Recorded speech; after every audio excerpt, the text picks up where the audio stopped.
ನಮಸ್ತೆ, ಎಲ್ಲರಿಗೂ ಶುಭೋದಯ. ಇವತ್ತಿನ ಈ ಒಂದು ರಿವಿಷನ್ ಕ್ಲಾಸಿಗೆ ಒಂದು ಸ್ಪೆಷಲ್ ಆದಂತಹ free session first and second batch ಎರಡೂ ಬ್ಯಾಚ್ನ ಯೋಗ ಸ್ಟೂಡೆಂಟ್ಸ್ಗಳಿಗೆ ಈ ಒಂದು ಸೆಷನ್ನಿಗೆ ಸ್ವಾಗತ.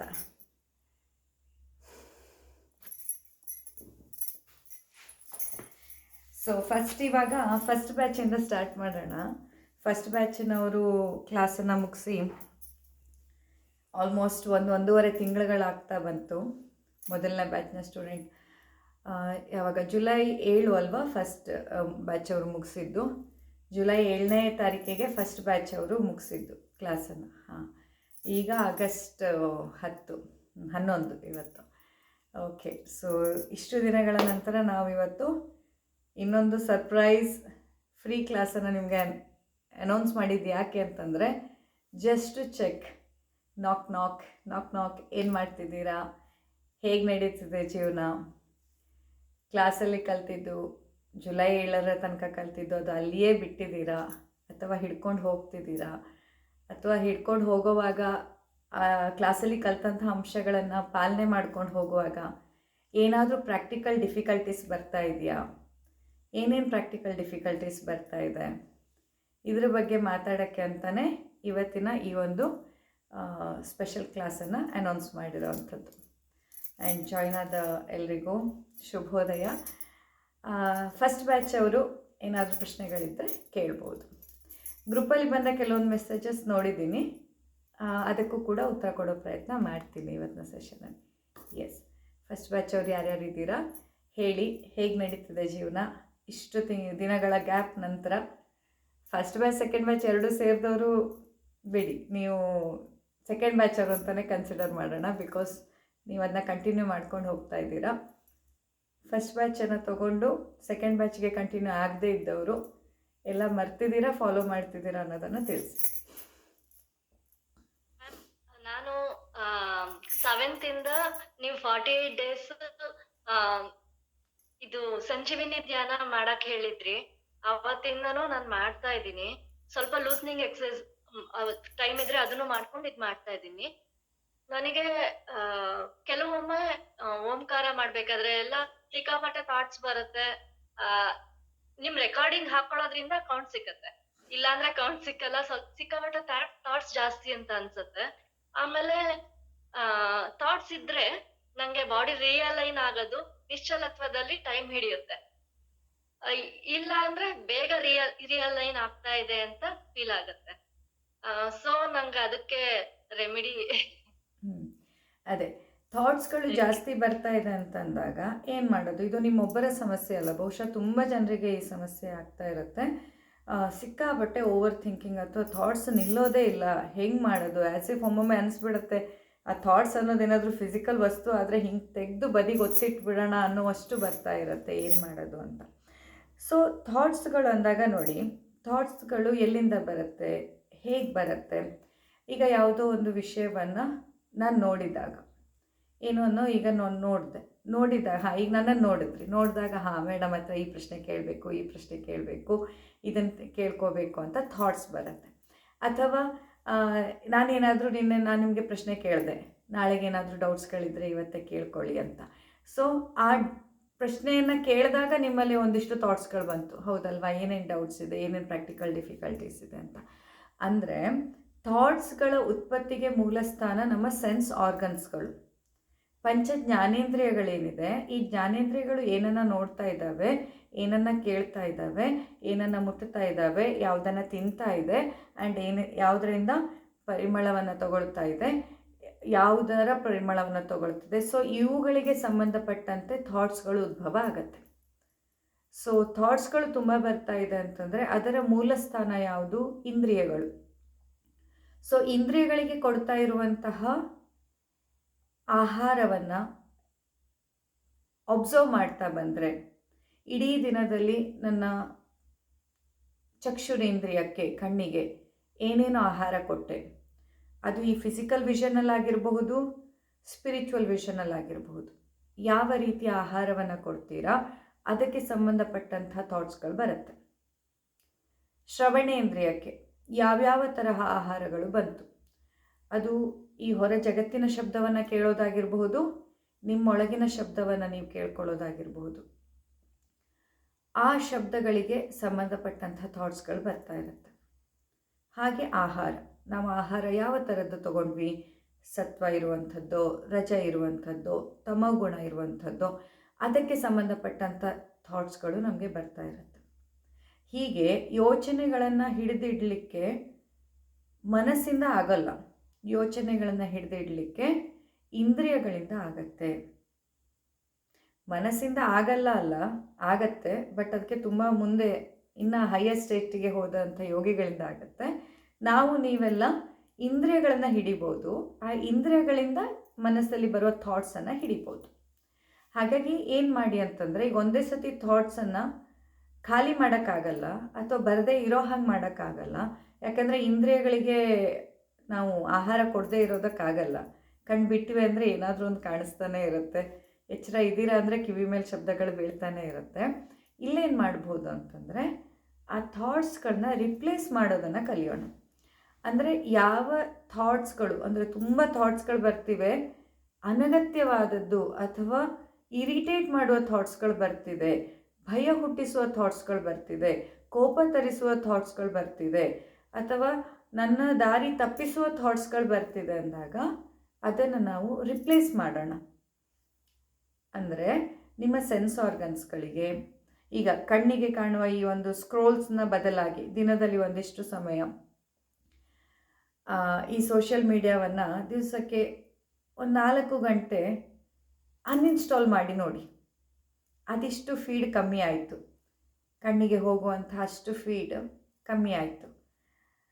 ಆ 4-5 ಅವರ್ಸಲ್ಲಿ ನಿಮ್ಮ ಆಧ್ಯಾತ್ಮಿಕ ದೃಷ್ಟಿಗೆ ಫೀಡನ್ನು ಕೊಡ್ತಾ ಬನ್ನಿ, ನಿಮ್ಮ ಒಳಗಣ್ಣಿಗೆ ಫೀಡನ್ನು ಕೊಡ್ತಾ ಬನ್ನಿ, ಜೀವನವನ್ನು ನೋಡುವ ರೀತಿಯಲ್ಲಿ ಅದಕ್ಕೆ ಫೀಡನ್ನು ಕೊಡ್ತಾ ಬನ್ನಿ. ಹಾಗೆ ಕೇಳುವಂಥದ್ದಿರ್ಬೋದು, ತಿನ್ನುವಂಥದ್ದಿರ್ಬೋದು, ಎಲ್ಲದರಲ್ಲಿ ಅನ್ಹೆಲ್ದಿ ಇದ್ದಿದ್ದನ್ನು ಹೆಲ್ದಿಯಾಗಿ ರಿಪ್ಲೇಸ್ ಮಾಡ್ತಾ ಬರೋಣ. ಆಗ ಥಾಟ್ಸ್ಗಳು ಬರುತ್ತೆ, ಆದರೆ ಆ ಥಾಟ್ಸ್ಗಳು ನಿಮ್ಮ ದಾರಿಗೆ ಸಪೋರ್ಟಿವ್ ಆದಂಥ ಥಾಟ್ಸ್ಗಳು ಬರುತ್ತೆ. ಅದನ್ನೇ ಪಥ್ಯ ಅಂತ ಹೇಳೋದು. ಪಥಕ್ಕೆ ಅನುಕೂಲಕರವಾದದ್ದು ಪಥ್ಯ. ಸೊ ಥಾಟ್ಸನ್ನು ನೋಡಿ ಯಾರೂ ಕೂಡ ಬರದೇ ಇರೋ ಹಂಗೆ ಮಾಡೋಕ್ಕೆ, ಥಾಟ್ಸೇ ಬರಬಾರ್ದಂಥ ಸ್ಟೇಜಿಗೆಲ್ಲ ಹೋಗೋದಕ್ಕೆ ಇನ್ನೂ ತುಂಬ ಮುಂದೆ ಹೋಗಬೇಕು. ಯಮ ನಿಯಮ, ಇಲ್ಲಿ ಹಲವಾರು ಜನ ಅಷ್ಟಾಂಗಕ್ಕೆ ಸೇರಿದವರು ಇದ್ದೀರಾ. ಸೊ ಇದನ್ನೆಲ್ಲ ದಾಟಿ ಧಾರಣ, ಧ್ಯಾನ, ಸಮಾಧಿ, ಆ ಧಾರಣ ಸ್ಟೇಜಿಗೆ ಹೋದ ನಂತರದಲ್ಲಿ ನಾವು ಟು ಸಮ್ ಎಕ್ಸ್ಟೆಂಟ್ ಥಾಟ್ಸ್ಗಳು ಬಾರದಿರುವ ಸ್ಥಿತಿಗೆ ನಾವು ತಲುಪ್ತೇವೆ. ಅಲ್ಲಿಯ ತನಕ ಥಾಟ್ಸೇ ಬಾರದಿರುವ ಸ್ಟೇಟಿಗೆ ಹೋಗೋದು ಕಷ್ಟ. ಬಟ್ ಇವಾಗ ಶುರುವಿನಲ್ಲಿ ರಿಪ್ಲೇಸ್ ಮಾಡೋಣ. ನಮ್ಮ ಪಾತನ್ನು ಡಿಸ್ಟರ್ಬ್ ಮಾಡೋ ಥಾಟ್ಸಿಂದ ನಮ್ಮ ಪಾತಿಗೆ ಸಪೋರ್ಟ್ ಮಾಡೋ ಥಾಟ್ಸ್ಗಳು ಬರಲಿ. ಆಗ ಅದೇ ನಿಮ್ಮ ಪ್ರಕ್ರಿಯೆ ಏನಿದೆ ಅದು ಇನ್ನಷ್ಟು ಸುಲಭ ಹಾಕ್ಕೊಂಡು ಹೋಗುತ್ತೆ. ಆ್ಯಂಡ್ ಅದರ್ವೈಸ್ ಲೈಫ್ ಹೇಗೆ ನಡೀತಿದೆ, ಇದನ್ನು ಕಲಿತ ಮೇಲೆ ಲೈಫನ್ನು ನೀವು ನೋಡೋ ದೃಷ್ಟಿಗೂ ಮೊದಲು ನೋಡ್ತಾ ಇದ್ದ ದೃಷ್ಟಿಯಲ್ಲೂ ಹೇಗಿದೆ ವ್ಯತ್ಯಾಸ?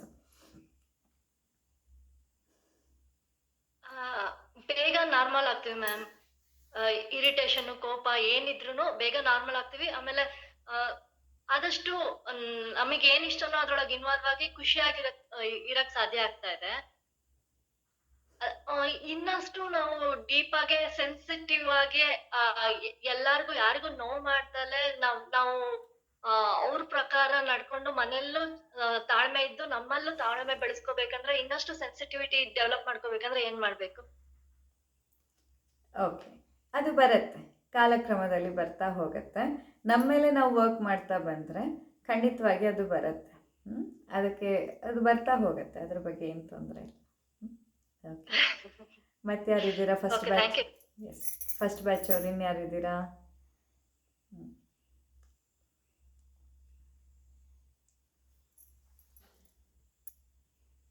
ಕೃಷ್ಣ ಶೆಟ್ಟಿ ಅವರು ಎಲ್ಲಿದ್ದೀರಾ? ಹಾಂ, ಶ್ವೇತಾ ಅವರು ಸೆಕೆಂಡ್ ಬ್ಯಾಚಾ ಫಸ್ಟ್ ಬ್ಯಾಚಾ? ಸೆಕೆಂಡ್ ಬ್ಯಾಚ್, ಎಲ್ಲ ಸೆಕೆಂಡ್ ಬ್ಯಾಚ್ ಅವ್ರು. ವಿಜಯ್ ಕುಮಾರಿ ಅವರು ಸೆಕೆಂಡ್ ಬ್ಯಾಚಾ? ಹೌದು. ಓಕೆ, ಸೊ ಫಸ್ಟ್ ಬ್ಯಾಚ್ ಅವ್ರಿಗೆ ಯಾರಿಗೂ ಏನೂ ಪ್ರಶ್ನೆ ಇಲ್ಲ ಅಂದರೆ ಸೆಕೆಂಡ್ ಬ್ಯಾಚ್ ಅವ್ರು ಕೇಳ್ಬೋದು. ನೀವು ಈಗ ಜಸ್ಟ್ ಮುಗಿಸಿದವರು, ಹೇಳಿ, ಹೇಗಿದೆ, ಏನೇನಾಗ್ತಾ ಇದೆ? ನಮಸ್ತೆ ಮೇಡಮ್. ನಮಸ್ತೆ. ನಮಸ್ತೆ, ಹೇಳಿ. ಮೇಡಮ್ ಆಕ್ಚುಲಿ ಸೆಕೆಂಡ್ ಬ್ಯಾಚ್ ಸೇರ್ಕೊಂಡೆ. ನನಗೆ ಒಂದ್ 8 ಕ್ಲಾಸ್ ಮಿಸ್ ಆಗಿತ್ತು. ನಾನು 9th ಕ್ಲಾಸ್ ಇಂದ ಜಾಯಿನ್ ಆದ್ರೆ. ಬಟ್ 9th ಕ್ಲಾಸ್ ಫಸ್ಟ್ ದಿವಸ ಸ್ವಲ್ಪ ಕನ್ಫ್ಯೂಷನ್ ಆಯ್ತು ನನಗೆ, ಯಾಕಂದ್ರೆ ಫಾಲೋ ಮಾಡ್ಲಿಕ್ಕೆ ಅಂತ ಅನ್ಬಿಟ್ಟು. ವಿಡಿಯೋಸ್ ಬೇರೆ ನನಗೆ ಅವತ್ತು ಬೆಳಗ್ಗೆನೆ ಬಂದಿದ್ರಿಂದ ಒಟ್ಟು 8 ಕ್ಲಾಸ್ ನಾನು ಒಟ್ಟಿಗೆ ನೋಡ್ಕೊಳ್ಲಿಕ್ಕೆ ಆಗ್ಲಿಲ್ಲ.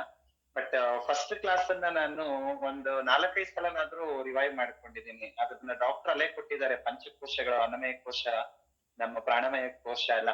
ಆಕ್ಚುಲಿ ಡೀಪ್ ಆಗಿ ಅದನ್ನ ನಾವು ಅಳವಡಿಸ್ಕೊಂಡ್ಬಿಟ್ರೆ ಇನ್ನು ಮಿಕ್ಕಿದ ಡಾಕ್ಟರ್ ಥಿಯರಿ ಎಲ್ಲ ಏನ್ ಕೊಟ್ರು, ಸಾಮಾನ್ಯ ಮನುಷ್ಯನಿಗೆ ನಮಗೇನು ಅದ ಅವಶ್ಯಕತೆನೇ ಇರೋದಿಲ್ಲ. ಅದನ್ನ ಫಸ್ಟ್ ನಾವು ಫಾಲೋ ಮಾಡ್ಕೊಂಡ್ಬಿಟ್ರೆ ಅಂತ ಒಂದು ನನಗೆ ಆ ಕ್ಷಣಕ್ಕೆ ಅನ್ನಿಸ್ತು. And from the day 9th class what I started, ಈ ಮುಂಚೆ ನಾನ್ ಹೇಗ್ ತಿಳ್ಕೊಂಡಿದ್ದೆ ಲೈಫ್ ಅನ್ನ ನಾವ್ ಯಾವ ರೀತಿ ತಗೊಂಡ್ ಹೋಗ್ಬೇಕಾಗತ್ತೆ. ಫಸ್ಟ್ ಆಕ್ಚುಲಿ ನಮ್ಮ ಎಕ್ಸಿಸ್ಟೆನ್ಸ್ ಗೆ ನಮ್ಗೆ physical body is very important. ಯಾಕಂದ್ರೆ ದೇಹನೇ ದೇಗುಲ, ಮನಸ್ಸೇ ದೇವಾಲಯ, ಮತ್ತೆ ನಮ್ಮ ಆಲೋಚನೆಗಳ ದೇವರ ಪೂಜೆ ಅಂತ ಹೇಳ್ತಾರೆ. ಅಫ್ಕೋರ್ಸ್ ಅದನ್ನ ನಾನು ಫಾಲೋ ಮಾಡ್ಕೊಂಡು ಹೋಗ್ತಾ ಇರ್ತೀನಿ. ಎಲ್ಲೋ ಒಂದು ಕಡೆ ನನ್ನ ಒಂದು ವೃತ್ತಿಪರವಾಗಿರ್ಬೋದು ಮತ್ತೆ ಪರ್ಸನಲ್ ಆಗಿರ್ಬೋದು ಸ್ವಲ್ಪ ಜಂಜಾಟಗಳಿಗೆ ಸಿಲುಕಾಕೊಂತಿದ್ದೆ. ಫಿಸಿಕಲ್ ಬಾಡಿಗೆ ಅಷ್ಟೊಂದು ಪ್ರಿಫರೆನ್ಸ್ ಕೊಡ್ತಾ ಇರ್ಲಿಲ್ಲ, especially my sleep. Per day I use to sleep only for 2 to 3 hours of a day. But ಪ್ರತಿಯೊಂದು ಕ್ಲಾಸ್ ಅಲ್ಲಿ ಹೋಗ್ತಾ ಇದ್ದಂಗ್ಲೆ ಒಂದು ಡಾಟ್ ಅಂತ ಜೋಡಿಸ್ತಾ ಹೋಗ್ರೆ ಆ ಡಾಟ್ಸ್ ಅನ್ನ ನಾವ್ ಹೇಗೋ ಮಾಡ್ಕೊಳಕ್ ಆಗಲ್ಲ. ಬಟ್ ಅದನ್ನ ಒಂದು ಪರ್ಟಿಕ್ಯುಲರ್ ವೇ ಅಲ್ಲಿ ಜೋಡಿಸ್ಕೊಂಡು ಹೋದ್ರೆ yes we can form a good circle, we can form a good triangle, we can form a good square, we can form a good rectangle ಅನ್ನೋದು ನನಗೆ ತುಂಬಾ ಮನವರಿಕೆ ಆಯ್ತು madam. But I feel that I miss this classes for these days. ಮುಂಬರುವ classes doctor ಏನಾದ್ರು ಈ ತರ ಆಯೋಜಿಸಿದ್ರೆ ನನ್ನ ಹಂಬಲ್ ಸಬ್ಮಿಷನ್ ಭಗವಂತನಲ್ಲಿ ನನಗೆ ಅದನ್ನ ಫಾಲೋ ಮಾಡುವಂತದ್ದು ಅಥವಾ ಅದನ್ನ ಸೇರ್ಕೊಳ್ಳುವಂತದ್ದು ಒಂದು ಅವಕಾಶ ಮಾಡ್ಕೊಡಿ ಅಂತ. ನಾಟ್ ಓನ್ಲಿ ಫಿಸಿಕಲ್, ಆಲ್ಸೋ ಅಷ್ಟೇ. ಫಿಸಿಕಲಿ ನಾವ್ ಎಷ್ಟು ಅದ್ಭುತವಾಗಿರ್ತೀವೋ ನಮ್ಮ ಮಾನಸಿಕವಾಗಿ ಆಲೋಚನೆಗಳು ಅಷ್ಟೇ ಅದ್ಭುತವಾಗಿ ಬರುತ್ತೆ. ಬಟ್ ಡೇ ಎಂಡ್ ಬರ್ತಾ ಬರ್ತಾ ಯಾವಾಗ ಚಕ್ರಗಳು ಕ್ಲಾಸ್ ಕೊಟ್ಟು ಡಾಕ್ಟರ್, ಮೆಡಿಟೇಷನ್ ಆಗಿರ್ಬೋದು, ಇಟ್ ವಾಸ್ ಅನ್ ಆಸಮ್, ಮತ್ತೆ ಧ್ಯಾನ ಆಗಿರ್ಬೋದು. ಈಗ ಒಬ್ರು ಮೇಡಮ್ ಹೇಗೋ ಕೇಳಿದ್ರು, ಆ ಡೌಟ್ಸ್ ನನಗೂ ಇತ್ತು. ನಾವೆಲ್ಲೋ ಒಂದ್ ಕಡೆ ಕೂತ್ಕೊಂಡ್ರೆ ಆ ಥಾಟ್ಸ್ ಬರ್ತಾ ಇರುತ್ತೆ ಅಂತ. ಬಟ್ ಡಾಕ್ಟರ್ ಹೇಳ್ತಾ ಇದ್ರೆ ಯಾವಾಗ್ಲೂ ಫಸ್ಟ್ ಮೇನ್ ಇಂಪಾರ್ಟೆಂಟ್ ನಿಮ್ಮ ಉಸಿರಾಟನ ಮಾತ್ರ ಗಮನಿಸ್ರಿ ಅಂತ ಅನ್ಬಿಟ್ಟು, ಅದ್ರ ಮೇಲೆ ಕೇಂದ್ರೀಕರಿಸಿದ್ರೆ you will come to control ಅಂತ ಅನ್ಬಿಟ್ಟು ಐ ಪ್ರಾಕ್ಟಿಸ್ ದಟ್ ಆಲ್ಸೋ. ಯಾವಾಗ ಟೈಮ್ ಸಿಗ್ತಾ ಇತ್ತು, usually I am not on social media. ನಾನು ಅದಕ್ಕೆ ಡಾಕ್ಟರ್ನ ಕೇಳಿದೆ, ಡಾಕ್ಟರ್ ಅದು ಫೇಸ್ಬುಕ್ ಅಲ್ಲಿ ಮಾತ್ರ ಇದೆಯಾ ಅಂತ. ನಗ್ಬೋದೇನೋ ಯಾರಾದ್ರೂ ಹೇಳಿದ್ರೆ, ನಾನು ಇದುವರೆಗೂ ಒಂದು ಫೇಸ್ಬುಕ್ ಒಂದು ಇನ್ಸ್ಟಾಗ್ರಾಮ್ ಅಂತದ್ದೇನು ಇಲ್ಲ. ಬಟ್ ವಾಟ್ಸ್ಆಪ್ ಅಷ್ಟೇ ರೀಸೆಂಟ್ಲಿ ನಾನು ಇಟ್ಕೊಂಡಿದ್ದಾರೆ ಒಂದು 2019 ಅಲ್ಲಿ. ನನ್ನ ಮಕ್ಕಳದ್ದು ಒಂದು ಸ್ಕೂಲ್ಗೆ ಮತ್ತೆ ಅದು ಕಾಲೇಜ್ ಪ್ರೋಗ್ರಾಮ್ಸ್ ಬೇಕು ಅಂತ. I never use to go into social media. ಸಿಕ್ಕದಷ್ಟು ಟೈಮ್ ಬುಕ್ಸ್ ಓದ್ತಿದ್ದೆ, ನ್ಯೂಸ್ ಪೇಪರ್ಸ್ ಓದ್ತಿದ್ದೆ, ಇಲ್ಲ ಬಂದ್ ತಪ್ಪಿಟ್ಟು ಮನೇಲಿ ಇರ್ತಿದ್ದೆ. ಬಟ್ ಇದನ್ನಂತೂ ಎಸ್ಪೆಷಲಿ ಯೂಟ್ಯೂಬ್ಸ್ ಈ ನಡುವೆ ಅಂತ ಡಾಕ್ಟರ್ಸ್ ಅದೆಷ್ಟು ಸಲ ಕೇಳಿದೀನಿ ನಾನು ಅಂತ, ಎಸ್ಪೆಷಲಿ ನಮ್ ಕ್ಲಾಸಸ್. ಬಟ್ ನಮಗೆ ಇದು ಸಮಯ ಇನ್ನೂ ಸಾಲಿಲ್ಲ ಮೇಡಮ್. ಆಕ್ಚುಲಿ ಇನ್ನ ಮತ್ತೆ ಮತ್ತೆ ಮತ್ತೆ ನಾನು ಕೇಳಬೇಕು ಈ ವಿಡಿಯೋಸ್, ಎಸ್ಪೆಷಲಿ 30 ದಿವಸದ್ದು ಕೇಳಿದ್ರೆ ಅದು ಇನ್ನೂ ಒಂದು ಉನ್ನತ ಮಟ್ಟಕ್ಕೆ ನಮ್ಮನ್ನ ಕರ್ಕೊಂಡು ಹೋಗೋದ್ರಲ್ಲಿ ಏನ್ ಡೌಟ್ ಇಲ್ಲ. But it's totally my practice how I how to install ನನ್ನ ಲೈಫ್ಗೆ ಅಂತ. But thank you so very much madam. But this from past 25 days it has turned into other way. ಈಗೂ ನೋಡ್ಕೋಬೋದಾ ಜೀವನನ, ಮತ್ತೆ ಈಗೂ ನಡೆಸ್ಕೋಬೋದಾ ಅನ್ನೋದು I am feeling that in every aspect. Thank you so very much. Thank you. Doubt ಅನ್ನೋದು actually ಬರುತ್ತೆ, but ಬಂದಾಗ ನಾನು ಅಷ್ಟೊಂದು ತಲೆ ಕೆಡಿಸ್ಕೊಳಕ್ ಹೋಗಲ್ಲ. ನೆಕ್ಸ್ಟ್ ಏನು ಅಂತ ನೋಡ್ಬೇಕು ಅಂತ ಹೇಳಿದ್ರಲ್ವಾ ಡಾಕ್ಟ್ರು, ಆ ಭಯ ಅನ್ನೋದನ್ನ ಹೇಗೆ ನಾವು ಕತ್ತರಿಸಾಕ್ಬೇಕಾಗತ್ತೆ. ಮತ್ತೆ ನಮ್ಮೊಳಗೆ ಈಗ ಡಾಕ್ಟರ್ ಹೇಳೋದು ಪಂಚ ಜ್ಞಾನೇಂದ್ರಿಯಗಳಿಗೆ, what I see, what I listen, what I feed for my senses organs, that is taking me into other dimension. Okay, ಒಂದು ನೋಡ್ತಾ ಇದ್ರೆ ಆ ಒಂದು ಆಂಗಲ್ ಇಂದಾನೇ ನೋಡೋದಲ್ಲ, ಇನ್ನೊಂದು ಆಂಗಲ್ ಇಂದಾನು ನೋಡಿದ್ರೆ ಏನ್ ಕಾಣುತ್ತೆ ನಮಗೆ ಅನ್ನೋದು. ಮತ್ತೆ ಇನ್ನೊಂದು ಹೇಳ್ಕೊಟ್ರು doctor, what is in this moment. Yes, actually I follow that every time. Everything is okay in that moment, but again there is existing of the next moment also. So ನಾವ್ ಈ ಇದ್ರಲ್ಲಿ ಒಂದು ಬದುಕದನ್ನ ಕಲ್ತ್ಬಿಟ್ರೆ ನೆಕ್ಸ್ಟ್ ನಮಗೆ ಅದಿದ್ದೇ ಇರುತ್ತೆ ಅಂತ. Thank you so very much. So apart from that ನನಗೆ doubts ಅಂತ ಏನಿಲ್ಲ, but I am enjoying this both physically, mentally and all angles. Thank you thank you. So ಇಲ್ಲಿ ಮುಖ್ಯ ಉದ್ದೇಶ ಏನಂತಂದರೆ, ನಾವು ಜೀವನವನ್ನು ಒಂದು ಶಿಕ್ಷೆ ಅಂತ ನೋಡಬಾರ್ದು. ಈ ಒಂದು ಜೀವನದಲ್ಲಿ ಬೇಕಿದ್ರೆ ಸೋಲ್ ಮೇಲೆ ಸೋಲ್ಗಳೇ ನಿಮಗೆ ಸಿಗ್ತಾ ಇದ್ದದ್ದಾಗಿರ್ಬೋದು, ಅವಮಾನದ ಮೇಲೆ ಅವಮಾನ ಆಗ್ತಾ ಇದ್ದಿದ್ದಿರ್ಬೋದು, ಎಲ್ಲ ಕೆಲಸಗಳಲ್ಲಿ ಕಷ್ಟಗಳೇ ಬರ್ತಾ ಇದ್ದಿರ್ಬೋದು, ಅಥವಾ ರೋಗದ ಮೇಲೆ ರೋಗಗಳು ನಿಮಗೆ ತೊಂದರೆ ಉಂಟು ಮಾಡ್ತಾ ಇದ್ದಿರ್ಬೋದು, ನಿಮ್ಮ ಸುತ್ತಮುತ್ತಲಿರೋ ಜನರು ನಿಮ್ಮನ್ನು ಅರ್ಥ ಮಾಡ್ಕೊಳ್ಳುವಲ್ಲಿ ಪದೇ ಪದೇ ತಪ್ಪನ್ನೇ ಮಾಡ್ತಾ ಇದ್ದಿರ್ಬೋದು. ಯಾವುದೇ ರೀತಿಯ ಸನ್ನಿವೇಶದಲ್ಲಿ ನೀವಿದ್ದರೂ ಕೂಡ ಜೀವನದ ಪ್ರತಿ ಕ್ಷಣವನ್ನು ಸಂಭ್ರಮಿಸೋದನ್ನು ನಾವು ಕಲಿಬೇಕು. ಯಾಕಂದರೆ ಅದು ಜೀವನ ಇರೋದು ನಮಗೆ ಕೊರಗೋದಕ್ಕೆ ಅಲ್ಲ, ಜೀವನ ಇರೋದು ನಮಗೆ ಕಷ್ಟದಿಂದ ನಾವು ಕುಗ್ಗಿ ಹೋಗೋದಕ್ಕೆ ಅಲ್ಲ, ಜೀವನ ಇರೋದು ಬದುಕಲಿಕ್ಕಿರೋದು. ಜೀವನದ ಪ್ರತಿ ಕ್ಷಣ ನಮಗೆ ಕೊಟ್ಟಿರೋದು ಬದುಕಲಿಕ್ಕೆ. ಲೈಫ್ ಅನ್ನುವಂಥದ್ದು, ಆ ಜೀವನ ಅನ್ನುವಂಥದ್ದು ಕೊರಗ್ತಾ ಸಾಯೋದಕ್ಕೆ ಅಲ್ಲ. ಅಲ್ಲಿ ರೋಗ ಬಂದಿರ್ಬೋದು, ಅವಮಾನ ಬಂದಿರಬಹುದು, ಸೋಲುಗಳು ಸಿಕ್ಕಿರ್ಬೋದು, ಏನೇ ಬಂದರೂ ಅಲ್ಲಿ ನಮ್ಮ ಗುರಿ ಏನಾಗಿರಬೇಕು, ಈ ಕ್ಷಣವನ್ನು ನಾನು ಅನುಭವಿಸ್ಬೇಕು ಅಷ್ಟೆ. ಅದು ಏನು ಬಂದಿದೆ ಅದನ್ನು ಸಂಪೂರ್ಣವಾಗಿ ಅನುಭವಿಸಬೇಕು.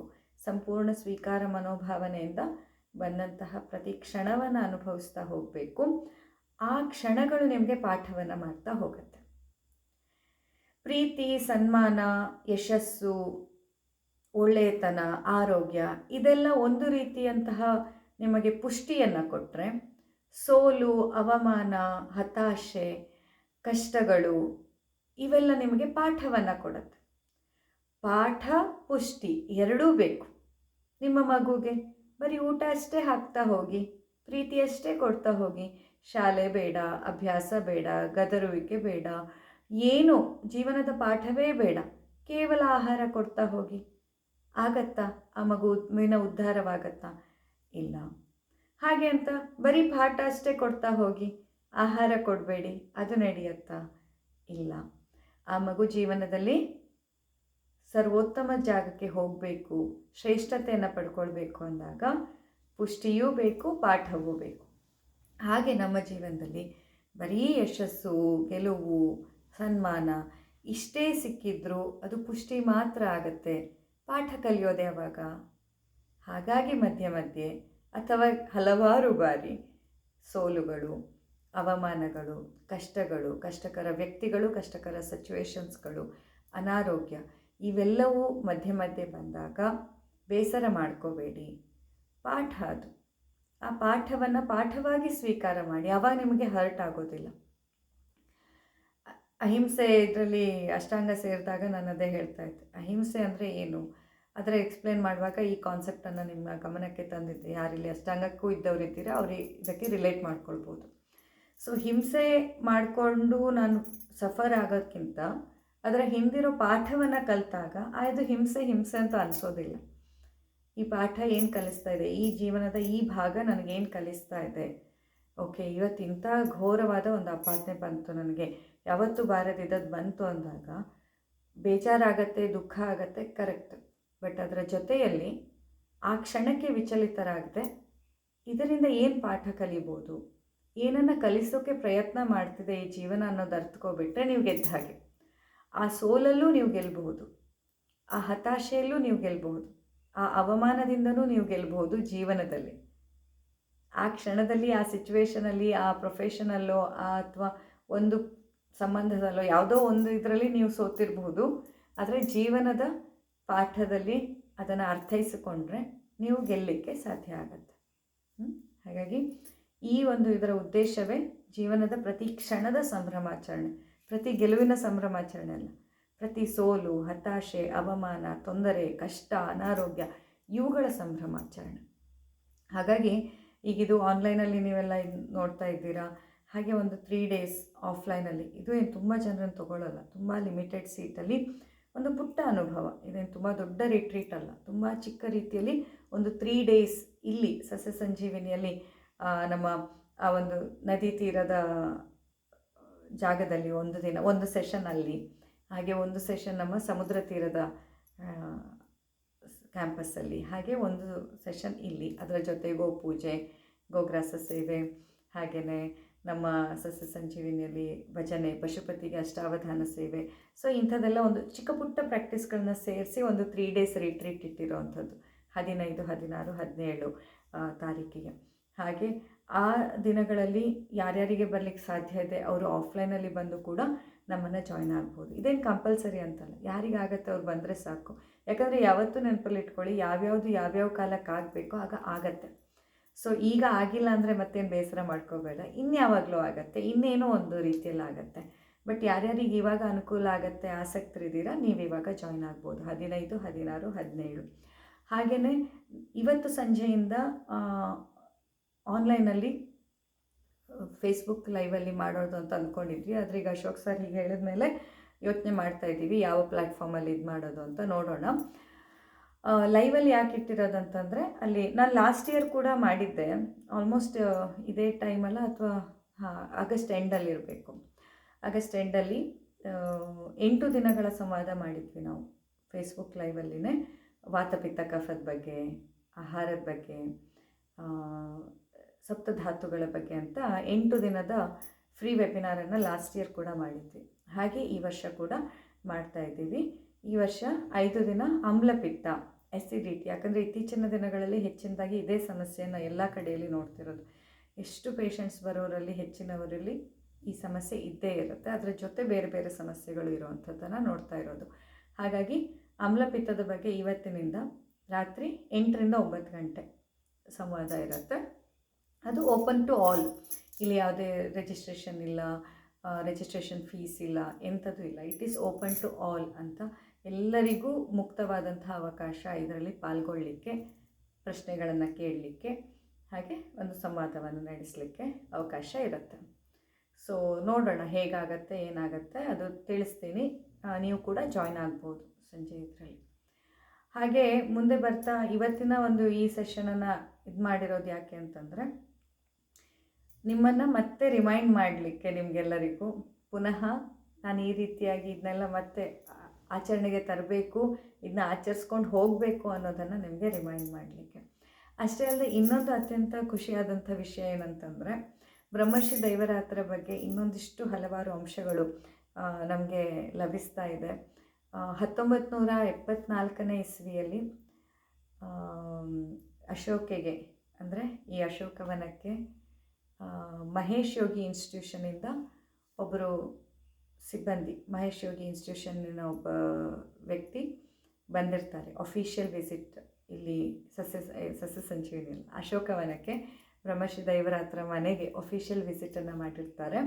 ಮಾಡಿ ಬ್ರಹ್ಮರ್ಷಿ ದೈವರಾತ್ರನ ಹಾಗೂ ಅವರ ಹಿರಿಯ ಮಗ ಸೋಮಶ್ರವ ಶರ್ಮ ಇವರನ್ನು ಗಾಡಿ ವ್ಯವಸ್ಥೆಯನ್ನು ಮಾಡಿ ಮಹೇಶ್ ಯೋಗಿಯವರ ಜೊತೆಗೆ ವಿದೇಶ ಪ್ರವಾಸಕ್ಕೆ ಕರೆದುಕೊಂಡು ಹೋಗುವ ವ್ಯವಸ್ಥೆಯನ್ನು ಮಾಡಿರ್ತಾರೆ.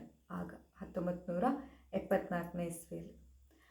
ಆ 1974ನೇ ಇಸ್ವಿಯಲ್ಲಿ ಅವರು ಬಸ್ಸಿಗೆ ಬಂದು, ಆಗೆಲ್ಲ ಹೀಗೆ ಫೋನು, ಸೋಷಿಯಲ್ ಮೀಡಿಯಾ, ಕಾಂಟ್ಯಾಕ್ಟ್ ಅಂತ ಇಲ್ಲ. ಬಸ್ಸಿಗೆ ಬಂದು ಇಳಿದು ಅಲ್ಲಿಂದ ನಡ್ಕೊಂಡು ಬಂದು, ಬೆಂಗಳೂರಿನಿಂದ ಬಂದವರು ಅವರು.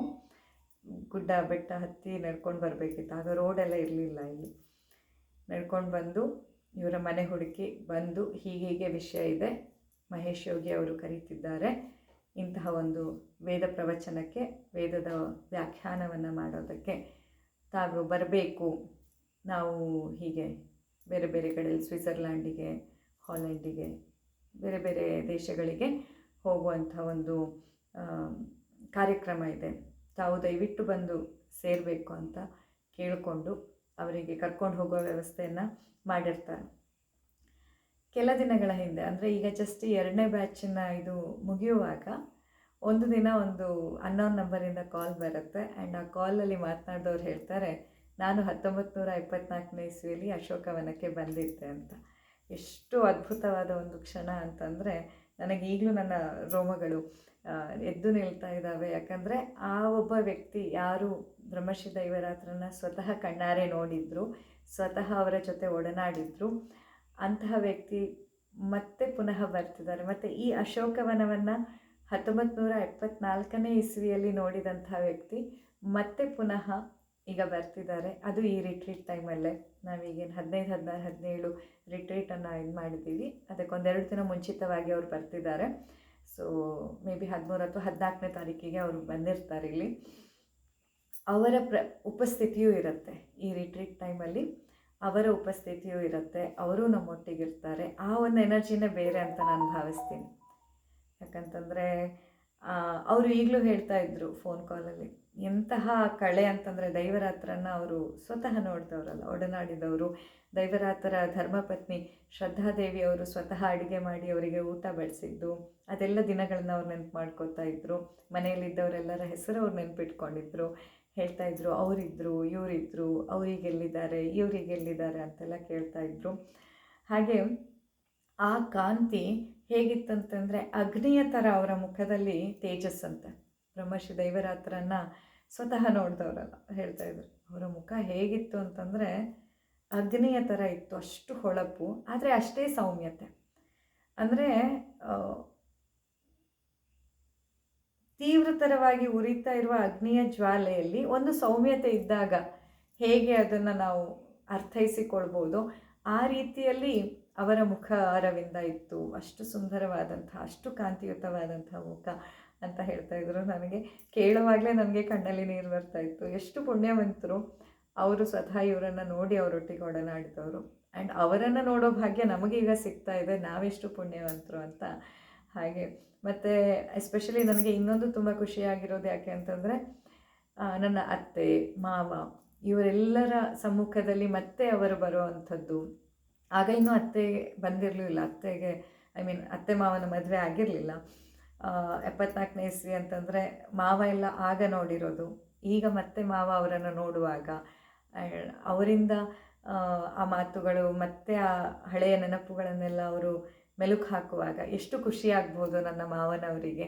ಹಾಗಾಗಿ ಅದು ಒಂದು ನನಗೆ ಖುಷಿ, ಮಾವನಿಗೆ ಕೂಡ ಮತ್ತೆ ಅವರನ್ನು ಭೇಟಿಯಾಗಿ ಆ ಹಳೆಯ ವಿಷಯಗಳನ್ನು ಮೆಲುಕು ಹಾಕುವಂಥ ಅವಕಾಶ ಸಿಗ್ತಿದೆ ಅಂತ.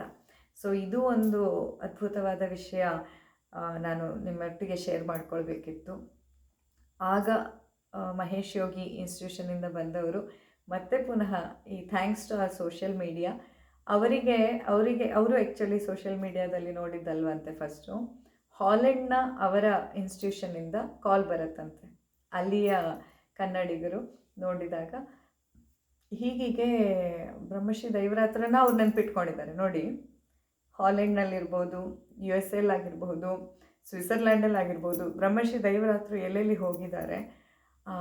ಸುಮಾರು 70 ವರ್ಷಕ್ಕೆ ಮೇಲ್ಪಟ್ಟವರು ಯಾರ್ಯಾರು ಬ್ರಹ್ಮಶ್ರೀ ದೈವರಾತ್ರನ ಆಗಿನ ಕಾಲದಲ್ಲಿ ಮೀಟ್ ಆಗಿದ್ದಾರೆ ಅವರೆಲ್ಲರೂ ಇವತ್ತಿಗೂ ಬ್ರಹ್ಮಶ್ರೀ ದೈವರಾತ್ರನ ನೆನಪಲ್ಲಿ ಇಟ್ಕೊಂಡಿದ್ದಾರೆ. ಇವತ್ತಿಗೂ ಅಲ್ಲಿಯ ಕೆಲ ಯೂನಿವರ್ಸಿಟಿಗಳಲ್ಲಿ full moon meditation in the name of Daivarata ಅಂತ ಆಗುತ್ತೆ. ಅಷ್ಟು ಅವರ ಪ್ರಭಾವ ಅವರ ಮೇಲೆ ಇನ್ನೂ ಇದೆ. ಹಾಗೆ ಹಾಲೆಂಡ್ನಿಂದ ಇವ್ರಿಗೆ ಕಾಲ್ ಬರುತ್ತಂತೆ.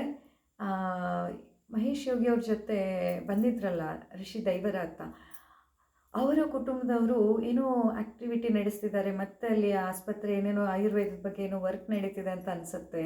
ನಾವು ಒಂದು ವಿಡಿಯೋ ನೋಡಿದ್ವಿ ಸೋಷಿಯಲ್ ಮೀಡಿಯಾದಲ್ಲಿ ಅಂತ. ಅವರು ಇವರಿಗೆ ಆ ವಿಡಿಯೋವನ್ನು ಶೇರ್ ಮಾಡಿದ್ದಾರೆ ಹಾಲೆಂಡ್ನಿಂದ. ನೋಡಿ ಹೀಗಿದೆ, ಸೊ ಇನ್ನೊಮ್ಮೆ ಹೋಗಿ ಅಲ್ಲಿ ಈಗ ಏನೇನು ನಡೀತಿದೆ, ಹೇಗಿದೆ ಅಲ್ಲಿ ಈಗ ಬದಲಾವಣೆ, ಮತ್ತು ಅವರ ಕುಟುಂಬದವರು ಈಗ ಹೇಗಿದ್ದಾರೆ ಅನ್ನೋದನ್ನು ಮಾಹಿತಿಯನ್ನು ತೆಗೆದುಕೊಂಡು ಬರ್ತೀರಾ ಅಂತ ಮತ್ತೆ ಈಗ ಅವರು ಪುನಃ ಆಫಿಷಿಯಲ್ ವಿಸಿಟಿಗೆ ಬರ್ತಾ ಇರುವಂಥದ್ದು ನಮ್ಮ ಸಸ್ಯ ಸಂಜೀವಿನಿಗೆ. ಹಾಗಾಗಿ ಅದೊಂದು ಅತ್ಯಂತ ಮಹತ್ತರವಾದಂಥ ಘಟ್ಟ ಅಂತ ನಂಗೆ ಅನಿಸುತ್ತೆ. ತುಂಬ ಖುಷಿ ಕೂಡ ಆಗುತ್ತೆ, ಯಾಕಂದರೆ ಆಗ ಆದಂತಹ ಒಂದಿಷ್ಟು ಕೆಲಸ ಕಾರ್ಯಗಳು ಮತ್ತು ಅದನ್ನು ಯಾರು ಸ್ವತಃ ಸಾಕ್ಷಿಭೂತರಾಗಿ ನೋಡಿದ್ರು, ಮತ್ತೆ ಪುನಃ ಅವರೆಲ್ಲರ ಮಿಲನ ಆಗುವಂಥದ್ದು, ಅವರೆಲ್ಲ ಮತ್ತೆ ಭೇಟಿಯಾಗುವಂಥದ್ದು ಇನ್ನಷ್ಟು ತುಂಬ ಖುಷಿ ಕೊಡುವಂತಹ ವಿಷಯ. ಮತ್ತು ಅಷ್ಟೇ ಅಲ್ಲದೆ ಡೇವಿಡ್ ಫ್ರಾಲೆ ಅಂತ ಕೇಳಿರ್ಬೋದು ನೀವು, ತುಂಬ ಅಮೇರಿಕನ್ ಒಬ್ಬ ವೈದ್ಯ, ವಾಮದೇವ ಅಂತ ಕೂಡ ಹೇಳ್ತಾರೆ. ಆಯುರ್ವೇದದ ಬಗ್ಗೆ ತುಂಬ ಬುಕ್ಸನ್ನು ಬರೆದಿದ್ದಾರೆ, ತುಂಬ ಕೆಲಸವನ್ನು ಮಾಡಿದ್ದಾರೆ. ನೀವು ಗೂಗಲಲ್ಲಿ ಆಮೇಲೆ ಮಾಡಿ ನೋಡಿ ಡೇವಿಡ್ ಫ್ರಾಲೆ ಅಂತ. ಅವರ ಪುಸ್ತಕ ಆಯುರ್ವೇದ ಆ್ಯಂಡ್ ಮೈಂಡ್ ಅಂತ ಒಂದು ಪುಸ್ತಕ ಇದೆ. ಆ ಪುಸ್ತಕ ಓದ್ತಾ ಇರುವಾಗ ನನಗೆ ಆ್ಯಕ್ಚುಲಿ 2 ವರ್ಷದ ಹಿಂದೆ ನನ್ನ ಸೀನಿಯರ್ ಒಬ್ಬರು ಕಳಿಸಿದ್ದು, hey did you read this book ಅಂತ. ನಾನು ನೋಡಿದೆ, ಇಲ್ವಲ್ಲ, ಓದಲಿಲ್ಲ ಅಂತ. ಯಾಕೆ ಅಂತಂದರೆ ಅಲ್ಲಿ ಒಂದು ವಿಶೇಷತೆ ಇದೆ. ಆ ಪುಸ್ತಕದ ಮುಖಪುಟ ಆದಮೇಲೆ ಅಲ್ಲಿ ಎಕ್ನಾಲೆಜ್ಮೆಂಟ್ ಅಂತ ಬರೀತಾರಲ್ವ, ವಿಶೇಷವಾಗಿ ಯಾರನ್ನು. ಸೊ ಅಲ್ಲಿ ಆ ಎಕ್ನಾಲೆಜ್ಮೆಂಟಲ್ಲಿ ಬ್ರಹ್ಮಶ್ರೀ ದೈವರಾತ್ರ ಹೆಸರನ್ನು ಡೇವಿಡ್ ಫ್ರಾಲೆ ಅವರು ಮೆನ್ಷನ್ ಮಾಡಿದ್ದಾರೆ. ಅವರ ಆ ಪುಸ್ತಕದಲ್ಲಿ ನನಗೆ ಇನ್ಸ್ಪಿರೇಷನ್ ನೀಡಿದಂಥ ಕೆಲ ಋಷಿಗಳ ಹೆಸರನ್ನು ಬರಿತಾ ಹೋಗ್ತಾರೆ. ಅಲ್ಲಿ ಗಣಪತಿ ಮುನಿಗಳು ಹಾಗೂ ಬ್ರಹ್ಮಶ್ರೀ ದೈವರಾತ್ರ ಹೆಸರುಗಳಿದೆ, ಅರಬಿಂದೋ ಅವರ ಹೆಸರಿದೆ, ಹೀಗೆ ಬೇರೆಯವರ ಹೆಸರುಗಳಿದೆ. ಆದರೆ ಋಷಿ ದೈವರಾತ್ರ ಹೆಸರನ್ನು ಅವರು ಮೆನ್ಷನ್ ಮಾಡಿದ್ದಾರೆ. ಅಂದರೆ ಅದರ ಅರ್ಥ ಏನು, ಅಂತಹ ಮಹಾನ್ ಅಂದರೆ ಇವತ್ತಿಗೂ ಅವರು ಇದ್ದವರು, ಡೇವಿಡ್ ಫ್ರಾಲೆ ಅವರು ಇವತ್ತಿಗೂ ಇರುವವರು, ಮತ್ತು ಅವರು ಇತ್ತೀಚಿನ ಕಾಲಮಾನದಲ್ಲಿ ಆಯುರ್ವೇದದ ಫೀಲ್ಡಲ್ಲಿ ತುಂಬ ಹೆಸರು ಮಾಡಿರುವಂಥ ಒಬ್ಬ ಅಮೇರಿಕನ್ ತಜ್ಞರವರು, ಅಮೇರಿಕಾ ಮೂಲದವರು. ಬಟ್ ಅವರ ಪುಸ್ತಕದ ಎಕ್ನಾಲೇಜ್ಮೆಂಟಲ್ಲಿ ಬ್ರಹ್ಮಶ್ರೀ ದೈವರಾತ್ರ ಹೆಸರಿರುವಂಥದ್ದು ಎಷ್ಟು ಹೆಮ್ಮೆ. ಇದು ಕೇವಲ ನನಗಷ್ಟೇ ಅಲ್ಲ, ನಾನು ಹೇಳ್ತೀನಿ, ನಾವು ಭಾರತೀಯರೆಲ್ಲರೂ ಹೆಮ್ಮೆ ಪಡಬೇಕಾಗಿರುವಂಥದ್ದು, ನಾವು ಕನ್ನಡಿಗರೆಲ್ಲರೂ ಹೆಮ್ಮೆ ಪಡಬೇಕಾಗಿರುವಂಥ ಒಂದು ವಿಷಯ.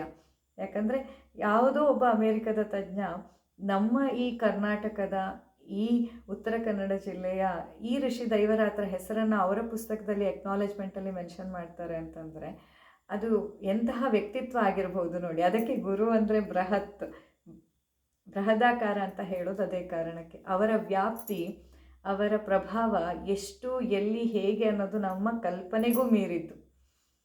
ನಮಗೆ ಗೊತ್ತಿಲ್ಲದಿದ್ದಷ್ಟು ಶಕ್ತಿ ಅವರಲ್ಲಿ ಇರುತ್ತೆ, ಅಷ್ಟು ವ್ಯಾಪ್ತಿ ಅವರಲ್ಲಿ ಇರುತ್ತೆ. ಹಾಗೆ ಈ ಎಲ್ಲ ಅಂಶಗಳನ್ನು ನೋಡಿದಾಗ ಎಲ್ಲೋ ಒಂದು ಕಡೆ ತುಂಬ ಖುಷಿ ಆಗ್ತಾ ಇತ್ತು, ತುಂಬ ಭಾವನೆಗಳು, ಒಂಥರ ಹೃದಯಸ್ಪರ್ಶಿ ಮೊಮೆಂಟ್ಸ್ಗಳು ಅಂತ ಹೇಳಿದಾಗೆ ತುಂಬ ಖುಷಿ ಆಗ್ತಾ ಇತ್ತು. ಇದನ್ನು ಕೂಡ ನಿಮ್ಮ ಜೊತೆ ಹಂಚ್ಕೋಬೇಕಿತ್ತು. ಮತ್ತು ಹಾಗಾಗಿ ರಿಟ್ರೀಟಿಗೆ ನಾವು ಲಿಮಿಟ್ ಮಾಡಿದ್ವಿ, ತುಂಬ ಕಮ್ಮಿ ಸೀಟನ್ನು ಮಾಡಿದ್ವಿ. ಯಾಕಂದರೆ ನಾವು ಹೆಚ್ಚಿನ ಸಮಯ ನಮಗೆ ಅವ್ರ ಜೊತೆನೂ ಕಳಿಬೇಕಿತ್ತು. ಸೊ ತುಂಬ ಜನ ಈಗ ರಿಟ್ರೀಟಿಗೆ ಆಗಿಬಿಟ್ರೆ ನಾವು ಅವರ ಜೊತೆ ಜಾಸ್ತಿ ಸಮಯವನ್ನು ಸ್ಪೆಂಡ್ ಮಾಡೋಕ್ಕಾಗಲ್ಲ ಅಂತ ನಾವು ಮೊದಲು ಒಂದು 10 ಜನಕ್ಕೆ ಮಾತ್ರ ಲಿಮಿಟ್ ಮಾಡೋಣ ಅಂದ್ಕೊಂಡಿದ್ವಿ. ಈಗ ಇನ್ನೂ ಕಮ್ಮಿ ಮಾಡೋಣ, 10 ಜನರು ಬೇಡ ಅನ್ನೋ ರೀತಿಯಲ್ಲಿ ಆ ರಿಟ್ರೀಟನ್ನು ಆದಷ್ಟು ಲಿಮಿಟ್ ಮಾಡ್ತಿದ್ವಿ. ಬಿಕಾಸ್ ಆ ಎನರ್ಜಿ ತುಂಬ ಹೈ ಇರುತ್ತೆ ಈ ಸತಿ, ಅದು ಡೈಲ್ಯೂಟ್ ಆಗೋದು ಬೇಡ ಅನ್ನುವಂಥ ಒಂದು ಉದ್ದೇಶದಿಂದ ಆ 3 days ರಿಟ್ರೀಟಲ್ಲಿ ಇವರು ಕೂಡ ನಮ್ಮ ಜೊತೆ ಇರ್ತಾರೆ. ಅದು ಇನ್ನಷ್ಟು ಖುಷಿ ಕೊಡುವಂಥ ವಿಚಾರ. ಇನ್ನೂ ಶೇರ್ ಮಾಡ್ಕೋಬೇಕಿತ್ತು. ಹೇಳಿ, ಮತ್ತೆ ಯಾರಿಗಾದ್ರೂ ಏನಾದ್ರು ಪ್ರಶ್ನೆಗಳಿದ್ರೆ ಹೇಳ್ಬೋದು. Madam sorry to interest you. Actually doctor ಈಗ ಬ್ರಹ್ಮಶ್ರೀ ದೈವರಾತ್ರ ಬಗ್ಗೆ ಹೇಳ್ತಿರ್ಬೇಕಾದ್ರೆ actually yesterday I came across one YouTube video. ಅದು Brahmashri Daivarata stories told by Yashaswini Sharma ಅಂತ ಇದೆ. ಮೇಡಮ್ ಅವರ ಸ್ಪೀಚ್ ಅಲ್ಲಿ ಕೇಳಿದೆ, ಅವರು ನಿನ್ನೆ ಒಂದು ಪಾಯಿಂಟ್ ಆಫ್ ವ್ಯೂ ಅಲ್ಲಿ ಹೇಳ್ತಾರೆ, ಆ ಯೂನಿವರ್ಸಿಟಿಲಿ ಬ್ರಹ್ಮಶ್ರೀ ದೈವರಾತ್ರದ ಕೆಲವೊಂದು ವಿಡಿಯೋಸ್ ಇದೆ ಮತ್ತೆ ಕೆಲವೊಂದು ಪಿಕ್ಚರ್ಸ್ ಇದೆ. With permission of that university ನನಗೆ ಪರ್ಮಿಷನ್ ಸಿಕ್ಕಿದೆ, ನಾನು ಮನೆಗೆ ತಗೊಂಡು ಹೋಗ್ತಾ ಇದ್ದೀನಿ ಟು ಶೋ ಮೈ ಫ್ಯಾಮಿಲಿ ಇದಕ್ಕೆಲ್ಲ ಅಂತ ಅಂದ್ಬಿಟ್ಟು. ಸೊ ಒಂದು ಎಲ್ಲೋ ನಮಗೂ ಒಂಥರ ಡಾಕ್ಟರ್ ಪತಂಜಲಿ ಶರ್ಮಾ ಅವರ ಯೂಟ್ಯೂಬ್ ಚಾನಲ್ ಅಲ್ಲಿ ಆ ವಿಡಿಯೋಸ್ ಇದೆ. ಅವರು ವೇದ ವ್ಯಾಖ್ಯಾನ ಮಾಡ್ತಾ ಇರುವಂಥ ವಿಡಿಯೋಸ್ ಇದ್ದಾವೆ. ನಾನು ಇವತ್ತು ಗ್ರೂಪಲ್ಲಿ ಶೇರ್ ಮಾಡ್ತೀನಿ, ನೀವೆಲ್ಲರೂ ನೋಡ್ಬೋದು ಅದನ್ನು. ಹಾಗೆ ಸರಿ.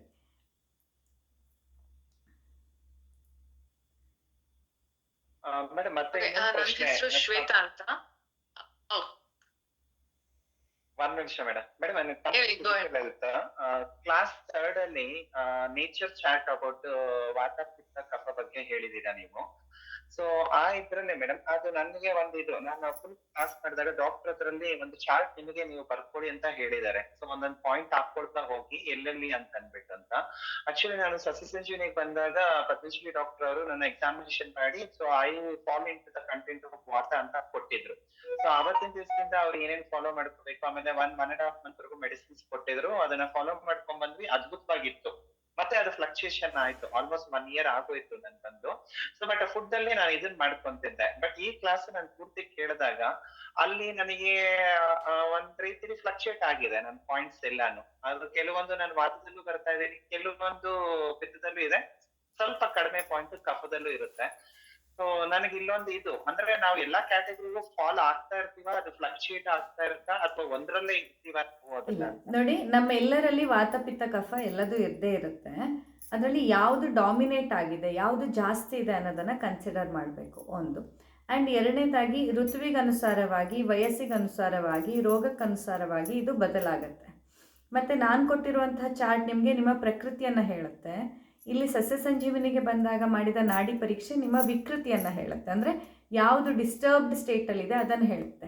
ಈಗ ವಾತ ಅಂತ ಬಂದಾಗ ವಾತ may not be your actual ಪ್ರಕೃತಿ. ವಾತ is the one thing which is in the ವಿಕೃತಾವಸ್ಥಾ ರೈಟ್ ನಾವು ಅಂತ ಪರೀಕ್ಷೆಯನ್ನು ಮಾಡಿದಾಗ. ಬಟ್ ನಾನು ಕೊಟ್ಟಿರುವಂಥ ಚಾರ್ಟ್ ಏನಿದೆ ಅಲ್ಲಿ ನಿಮ್ಮ ಲಕ್ಷಣಗಳು, ನಿಮ್ಮ ಭಾವನೆಗಳು, ನಿಮ್ಮ ಆಹಾರದ ರೀತಿ, ನಿಮ್ಮ ದೇಹದ ಲಕ್ಷಣಗಳು ಇದನ್ನು ನೋಡಿ ಅದು ನಿಮ್ಮ ಪ್ರಕೃತಿಯನ್ನು ಹೇಳುತ್ತೆ, ಅದು ಪ್ರಕೃತಿ ಹೇಳುತ್ತೆ. ಇದು ನಿಮ್ಮ ವಿಕೃತಿಯನ್ನು ಹೇಳುತ್ತೆ, ಯಾವುದು ಡಿಸ್ಟರ್ಬ್ಡ್ ಸ್ಟೇಟಲ್ಲಿದೆ ಅನ್ನೋದನ್ನು ಹೇಳುತ್ತೆ. ಸೊ ಈಗ ನೀವು ಹಾಕಿರೋ ಚಾರ್ಟಲ್ಲಿ ಯಾವುದಕ್ಕೆ ಜಾಸ್ತಿ ಮಾರ್ಕ್ಸ್ ಬಂದಿದೆ ಅದು ನಿಮ್ಮ ದೋಷವಾಗಿರುತ್ತೆ, ನಿಮ್ಮ ಪ್ರಕೃತಿಯಾಗಿರುತ್ತದು. ಆ ಪ್ರಕೃತಿಯಲ್ಲಿ ಅದು ಒಂದೇನೂ ಆಗಿರ್ಬೋದು, ಎರಡೂ ಇರ್ಬೋದು. ವಾತ ಪಿತ್ತಜ, ಪಿತ್ತ ವಾತಜ ಈ ರೀತಿಯಾಗಿಯೂ ಇರ್ಬೋದು. ಹಾಂ, ಶ್ವೇತಾ ಅವರು ಹೇಳಿ.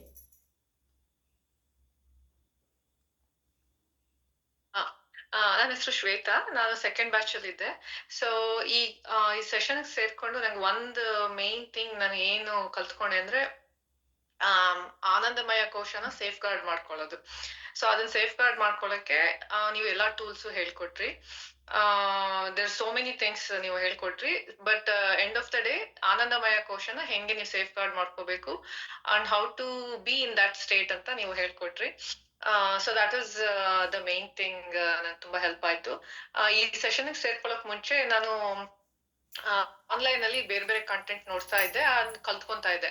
ಬಟ್ ಅವ್ರು ಯಾರ್ಯಾರು ಅದನ್ನ ಕ್ರಿಯೇಟ್ ಮಾಡಿದ್ರು ಅವ್ರ ಜೊತೆ ನಂಗೆ ಡೈರೆಕ್ಟ್ ಇಂಟ್ರಾಕ್ಷನ್ ಇರ್ಲಿಲ್ಲ. ಸೊ ಏನಾದ್ರು ಡೌಟ್ಸ್ ಬಂದ್ರೆ ಕೇಳಕ್ ಆಗ್ತಾ ಇರ್ಲಿಲ್ಲ. ಬಟ್ ಈ ಸೆಷನ್ ಬಂದು ನೀವ್ ಅದನ್ನೆಲ್ಲ ಅಲ್ಲಿ ನಾನು ಏನೇನ್ ಕಲ್ತ್ಕೊಂಡಿನೋ ಅದ್ರಲ್ಲಿ ಏನೇನ್ ಗ್ಯಾಪ್ಸ್ ಇತ್ತು ಅದೆಲ್ಲ ನೀವು ಅದನ್ನ ಫಿಲ್ ಮಾಡಿದ್ರಿ. ಅಂಡ್ ಆಲ್ಸೋ ನಂಗೆ ಒಂದು ನಿಮ್ಮ ಹತ್ರ ಡೈರೆಕ್ಟ್ ಆಗಿ ಇಂಟ್ರಾಕ್ಟ್ ಮಾಡೋ ಆಪರ್ಚುನಿಟಿ ಇತ್ತು. ಸೊ ಏನೇ ಕ್ವಶನ್ ಬಂದ್ರು ನಿಮ್ಮ ಹತ್ರ ಕೇಳ್ಕೋಬಹುದಿತ್ತು. ಸೊ ಅದರಿಂದ ನನ್ನ ನಾಲೆಜ್ ಬೇಸ್ ಹೆಚ್ಚಾಯ್ತು. ಅಂಡ್ ಮೇನ್ಲಿ ಆನಂದಮಯ ಕೋಶನ ಹೇಗ್ ಸೇಫ್ ಗಾರ್ಡ್ ಮಾಡೋದು and how quickly to come back to that state, ಅದು ಇಂಪ್ರೂವ್ ಆಗ್ತಾ ಇದೆ ನಂಗೆ ಡೈಲಿ. ಅಂಡ್ ಸಿನ್ಸ್ ಆ ಸ್ಟೇಟ್ ಅಲ್ಲಿ ಇರೋದು ಎಕ್ಸ್ಟೆಂಡ್ ಮಾಡ್ಕೊಳ್ಳೋದಕ್ಕೆಲ್ಲ ನೀವು ಟೂಲ್ಸ್ ಹೇಳ್ಕೊಟ್ರಿ. So that has tremendously help me. So that's what ಅದನ್ನ ಶೇರ್ ಮಾಡ್ಕೊಳ್ಳೋಣ ಅಂತ ಅನ್ಕೊಂಡೆ. ತುಂಬ ತುಂಬ ಸಂತೋಷ, ತುಂಬ ಖುಷಿ ಆಯಿತು ಕೇಳಿ. ಆನಂದಮಯ ಕೋಶವನ್ನು ನಾವು ನೀವೆಲ್ಲರೂ ಕಾಪಾಡ್ಕೊಳ್ಳೋದು ಕಲ್ತು ಬಿಟ್ಟರೆ ಎಲ್ಲ ಸಿಚುವೇಷನಲ್ಲಿ ಅದು ಎಂತ ಬೇಕಾದ್ರೆ ಹೊರಗಡೆ ಆಗ್ತಾ ಇರಲಿ, ಆ ಕ್ಷಣಕ್ಕೆ ಬೇಜಾರಾಗುತ್ತೆ, ಆ ಕ್ಷಣಕ್ಕೆ ಇದಾಗುತ್ತೆ. ಸುಷ್ಮಾ ಅವ್ರು ಹೇಳಿದಾಗೆ ಬೇಗ ವಾಪಸ್ ನಾರ್ಮಲ್ ಸ್ಟೇಜಿಗೆ ಬರೋ ಪ್ರಯತ್ನ ಏನಿದೆ ಅದನ್ನು ನಾವೊಂದು ಕಲ್ತ್ಕೊಬಿಟ್ರೆ ಈ ಜೀವನ ಅನ್ನೋದು ತುಂಬ ಬ್ಯೂಟಿಫುಲ್ಲಾಗಿ ನಡೆಯುತ್ತೆ. ಎಲ್ಲ ಹಂತದಲ್ಲೂ ಎಲ್ಲ ಇದು ಕೂಡ ನಾವೊಂದು ಪಾಠವಾಗಿ ತಗೊಳ್ತಾ ಹೋಗ್ತೀವಿ, ತುಂಬ ಚೆನ್ನಾಗಿ ನಡೆಯುತ್ತೆ. ಆ್ಯಂಡ್ ಶ್ವೇತಾ ಅವರೇ, ನೀವೇನು ಕಲ್ತಿದ್ದೀರಾ ಅದು ಅದ್ಭುತವಾದಂಥ ಬದಲಾವಣೆ. ಬಹುಶಃ ಎಷ್ಟೊಂದು ಜನ ಕೋಟಿ ಕೋಟಿ ಹರಿಸಿದ್ರೂ ಅದನ್ನು ಕಂಡ್ಕೊಳಕ್ಕಾಗಲ್ಲ. ಯಾಕಂದರೆ ನಾವು ಅಂದ್ಕೊಂಡಿರ್ತೀವಿ ನಾನೊಂದು ಒಳ್ಳೆ ಜಾಬಿಗೆ ಹೋದ್ಮೇಲೆ ನಾನು ಖುಷಿ ಸಿಗುತ್ತೆ, ಅಥವಾ ಒಂದು ಒಳ್ಳೆ ಪಾರ್ಟ್ನರ್ ಸಿಕ್ಕಿದ್ರೆ ಖುಷಿ ಸಿಗುತ್ತೆ, ಒಂದು ಮಗು ಆಗಿಬಿಟ್ರೆ ಖುಷಿ ಸಿಗುತ್ತೆ. ಹೀಗೆಲ್ಲ ಎಲ್ಲರೂ ಅವರವರ ಖುಷಿಯನ್ನು ಎಲ್ಲೋ ದೂರದಲ್ಲಿದೆ ಅಂತ ಅಂದ್ಕೊಂಡು ಪಾಪ ಹೋಗ್ತಿದ್ದಾರೆ. ಮದುವೆ ಆಯಿತು, ಮಕ್ಕಳಾಯಿತು, ಒಳ್ಳೆ ಜಾಬ್ ಆಯಿತು, ಒಳ್ಳೆ ಪ್ಯಾಕೇಜ್ ಆಯಿತು, ಕೋಟಿ ಕೋಟಿ ಬ್ಯಾಂಕ್ ಬ್ಯಾಲೆನ್ಸ್ ಆಯಿತು. ಆದರೆ ಕೊನೆಯಲ್ಲಿ ಅರ್ಥ ಆಗುತ್ತೆ ಇದು ಯಾವುದ್ರಲ್ಲೂ ನನಗೆ ಸಿಗ್ತಾ ಇಲ್ಲ, ಯಾವುದ್ರಲ್ಲೂ ನಾನು ಅಂದ್ಕೊಂಡಿದ್ದೆ ಇದೆಲ್ಲ ಸಿಕ್ಕಿದ ಮೇಲೆ ಬಹುಶಃ ನನ್ನ ಹತ್ರ ಹಣ ಇಲ್ಲ ಅದಕ್ಕಾಗಿ ನನಗೆ ಖುಷಿ ಇಲ್ಲ, ಬಹುಶಃ ನನ್ನ ಮಕ್ಕಳಾಗಿಲ್ಲ ಅದಕ್ಕಾಗಿ ಖುಷಿ ಇಲ್ಲ ಅಂತ ಓಡ್ತಾ ಇದ್ದೆ. ಆದರೆ ಈಗ ಅದೆಲ್ಲ ಬಂದಮೇಲೆ ಅವ್ರಿಗೆ ರಿಯಲೈಸ್ ಆಗುತ್ತೆ ಇದು ಯಾವುದ್ರಲ್ಲೂ ಇದ್ದಿದ್ದಲ್ಲ, ಇದು ಯಾವುದ್ರಲ್ಲೂ ಇಲ್ಲ, ಬೇರೆ ಎಲ್ಲೋ ಇದೆ ಖುಷಿ, ಅದು ನನಗೆ ಹುಡ್ಕೊಳಕ್ಕಾಗ್ತಾ ಇಲ್ಲ ಅಂತ ಆಗ ಡಿಪ್ರೆಷನ್ನಿಗೆ ಹೋಗ್ತಾರೆ. ಸೊ ಅಂತಹ ದೊಡ್ಡ ಮಹತ್ತರವಾದ ವಿಷಯವನ್ನು ಇಷ್ಟು ಸಿಂಪಲ್ ರೀತಿಯಲ್ಲಿ ನೀವು ಅದನ್ನ ಕಲ್ತ್ಕೊಂಡಿದ್ದೀರಾ ಅಂತಂದರೆ ನನಗೆ ತುಂಬ ಹೆಮ್ಮೆ ಆಗುತ್ತೆ. ಆ್ಯಂಡ್ ನಾನು ಮಾಡಿದ ಕೆಲಸದ ಬಗ್ಗೆ ಸಾರ್ಥಕತೆ ಕೂಡ ಸಿಗುತ್ತೆ. I am so happy for you and I am proud of you. ಪ್ರತಿಯೊಬ್ಬರು ನೀವು ನಿಮ್ಮ ಆನಂದಮಯ ಕೋಶವನ್ನು ಓಪನ್ ಇಟ್ಕೊಳ್ಳೋದನ್ನ ಕಲ್ತ್ಬಿಟ್ರೆ ಅದನ್ನು ಸದಾಕಾಲ ಅಲ್ಲಿ ಫೋಕಸ್ ಮಾಡಿ ಆ ಇನ್ನರ್ ಬ್ಲಿಸ್ಫುಲ್ ಸ್ಟೇಟನ್ನು ಎಂಜಾಯ್ ಮಾಡೋದು ಕಲ್ತ್ಬಿಟ್ರೆ ಅದಷ್ಟೇ ಬೇಕಾಗಿರೋದು. ಅದೇ ಈ ಒಂದು ಜೀವನದ ಸಾರ್ಥಕತೆ. ಸೊ ಅಷ್ಟಾಂಗ ಕ್ಲಾಸಲ್ಲಿ ಯಮ ಮತ್ತು ನಿಯಮ ಮಾತ್ರ ಮಾಡಿರೋವಂಥದ್ದು, ಅದರಲ್ಲಿ ತುಂಬ ಅಂಶಗಳು ನಿಮಗೆ ಈ ಎಲ್ಲ ತೊಳಲಾಟಗಳನ್ನು, ಇಲ್ಲಿ ಬರುವ ಪ್ರಾಕ್ಟಿಕಲ್ ಚಾಲೆಂಜಸ್ಸನ್ನು ಫೇಸ್ ಮಾಡೋದು ಹೇಗೆ ಅನ್ನೋದನ್ನು ಅದರಲ್ಲಿ ನಿಮಗೆ ಅರ್ಥ ಆಗ್ತಾ ಹೋಗುತ್ತೆ. ಸೊ ಯಾರ್ಯಾರಿಗೆ ಲೈವಲ್ಲಿ ಜಾಯ್ನ್ ಆಗೋಕ್ಕಾಗಿರಲಿಲ್ಲ, ಇದನ್ನ ಹೇಗೆ ಇಟ್ಟಿದ್ದೀನಿ ಅಂತಂದರೆ ಯಮ ಮತ್ತು ನಿಯಮ ಕ್ಲಾಸನ್ನು ಯಾವಾಗ ಬೇಕಾದರೂ ಯಾರು ಬೇಕಾದರೂ ತೆಗೆದುಕೊಳ್ಬಹುದು ಅಂತ ಇಟ್ಟಿದ್ದೀನಿ. ಯಾಕೆ ಅಂತಂದರೆ ಅಲ್ಲಿ ಅದು ಪ್ರತಿಯೊಬ್ಬರು ಅದನ್ನ ತೊಗೊಂಡಾಗ್ಲೂ ಒಂದೊಂದು ವಾಟ್ರ್ ಬೌಲ್ ನನ್ನ ಗೋಶಾಲೆಗೆ ಬರ್ತಾ ಹೋಗುತ್ತೆ. ಹಾಗಾಗಿ ಒಂದು ವಾಟ್ರ್ ಬೌಲಿಗೆ ಎಷ್ಟೋ 1200 1100 ಹಾಗೇನೋ ಇದೆ. ಸೊ ನಾ ಕೋರ್ಸಿಗೆ 999 ಅಂತ ಇಟ್ಟಿರುವಂಥದ್ದು, 999 ರೂಪಾಯಿ. ಅವಾಗೇನಾಗುತ್ತೆ ಅಂತಂದರೆ ಯಾರು ಬೇಕಾದರೂ ಅದನ್ನ ಪರ್ಚೇಸ್ ಮಾಡ್ಬೋದು ಯಾವಾಗ ಬೇಕಾದರೂ. ಆಗ ಆ 3 ರೆಕಾರ್ಡೆಡ್ ವೀಡಿಯೋಸ್ ಏನಿದೆ ಅದು ನಿಮಗೆ ಸಿಗುತ್ತೆ, ನೀವು ಅದನ್ನು ನೋಡಿ ಕಲ್ತ್ಕೊಳ್ಬೋದು. ಹಾಗೆ ನೀವು ಪೇ ಮಾಡಿರುವಂತಹ 999 ರೂಪಾಯಿಲಿ ನಮ್ಮ ಗೋಶಾಲೆಗೆ ಒಂದೊಂದು ಆಟೋಮೇಟೆಡ್ ವಾಟರ್ ಬೌಲ್ ಸಿಸ್ಟಮ್ ಇದೆ. ಆ ವಾಟರ್ ಬೌಲ್ ಸಿಸ್ಟಮ್ ಹೇಗೆ ಅಂತಂದರೆ ಅದು ಹಸುವಿಗೆ ಹಾಕಿಟ್ಟಾಗ ಅವಕ್ಕೆ 24x7 ಅಲ್ಲಿ ನೀರು ಬರುತ್ತೆ. ಅಂದರೆ ನೀರು ಒಂದು ಬೋಗುಣಿ ಇರೋದಷ್ಟೇ, ಬಟ್ ಅವು ಬಾಯಿ ಇಟ್ಟ ತಕ್ಷಣ, ಬಾಯಿ ಹಾಕಿ ಅದನ್ನ ಒತ್ತಿದ ತಕ್ಷಣ ಅವುಗಳಿಗೆ ಅಲ್ಲಿ ನೀರು ಸಿಗತ್ತೆ. ಸೊ ಹೀಗಾಗಿ ಗೋಶಾಲೆಯಲ್ಲಿ ಈಗ 100ಕ್ಕಿಂತ ಜಾಸ್ತಿ ಹಸುಗಳಾಗಿರೋದ್ರಿಂದ ಅವುಗಳಿಗೆ ಆ ಒಂದು ವಾಟರ್ ಬಾಲ್ ಸಿಸ್ಟಮಿಗೆ ಅದು ಸಹಾಯ ಆಗುತ್ತೆ ಅನ್ನೋ ಕಾರಣಕ್ಕೆ ಆ ಕೋರ್ಸನ್ನು ಡಿಸೈನ್ ಮಾಡಿರೋದು. ಅದು ಈಗಲೂ ಓಪನ್ ಇದೆ. ಯಾರ್ಯಾರಿಗೆ ನಿಮಗೆ ಅದನ್ನು ಸೇರ್ಕೋಬೇಕಂತಿದ್ದೀರಾ ಒಂದು ಮೆಸೇಜ್ ಹಾಕಿ ಅದನ್ನು ಜಾಯಿನ್ ಆಗಿ ಅದನ್ನ ಪರ್ಚೇಸ್ ಮಾಡಿ, ಬೇಕಾದರೆ ಮಾತ್ರ ಪರ್ಚೇಸ್ ಮಾಡಿ. ಯಾಕೆ ಅಂತಂದರೆ ಅದು ನಿಮಗೆ ತುಂಬ ಹೆಲ್ಪ್ ಆಗ್ಬೋದು ಅನಿಸುತ್ತೆ ನಿಮ್ಮ ಎಲ್ಲರಿಗೂ. ಆ ಅಹಿಂಸೆ ಅಂದರೆ ಏನು, ಯಾಕಂದರೆ ಈ ಫಸ್ಟ್ ಈ ಎಲ್ಲ ಪಾಠವನ್ನು ಈಗ ಕಲ್ತ್ರಿ, ಇದಾದಮೇಲೆ ಒಂದಿಷ್ಟು ಮೂಲಭೂತವಾದಂಥ ಪ್ರಶ್ನೆಗಳು ಬರೋಕ್ಕೆ ಸ್ಟಾರ್ಟ್ ಆಗುತ್ತೆ. ಆ ಮೂಲಭೂತವಾದಂಥ ಪ್ರಶ್ನೆಗಳಿಗೆ ನಿಮಗೆ ಅಷ್ಟಾಂಗ ಕ್ಲಾಸ್ ಏನಿದೆ, ಯಮನಿಯಮದ ಕ್ಲಾಸ್ ಏನಿದೆ, ಅದರಲ್ಲಿ ಉತ್ತರ ಸಿಗುತ್ತೆ. ಸೊ ಆಸಕ್ತರಿದ್ದವರು ಅದನ್ನು ಈಗಲೂ ಸಹ ಪರ್ಚೇಸ್ ಮಾಡ್ಬೋದು. ಲೈವ್ ಕ್ಲಾಸಸ್ ಮುಗಿದಿದೆ, ಬಟ್ ರೆಕಾರ್ಡೆಡ್ ಸೆಷನ್ಸನ್ನು ನೀವು ನೋಡ್ಬೋದು. ಆಯಿತಾ? ಸರಿ, ಮತ್ತೆ ಯಾರಿಗೆ ಏನಾದರೂ ಪ್ರಶ್ನೆಗಳಿದೆಯಾ? ಅಷ್ಟಾಂಗ ಯೋಗ ಕ್ಲಾಸ್ ತುಂಬಾನೇ ಹೆಲ್ಪ್ ಮಾಡ್ತಾ ಇದೆ ಮ್ಯಾಮ್. ಆಕ್ಚುಲಿ ದೇವರಿಗೆ ಸಮರ್ಪಣಾ ಮನೋಭಾವ, ಸೋಲಾಗ್ಲಿ ಗೆಲುವಾಗ್ಲಿ ದೇವರಿಗೆ ಅರ್ಪಣೆ ಅಂತ ಆ ಭಾವ ತುಂಬಾನೇ ನನ್ನಲ್ಲಿ ಚೇಂಜಸ್, ತುಂಬಾನೇ ಆನಂದಮಯ ಕೋಶ ಓಪನ್ ಆಗಕ್ಕೆ ತುಂಬಾನೇ ಹೆಲ್ಪ್ ಆಗ್ತಾ ಇದೆ.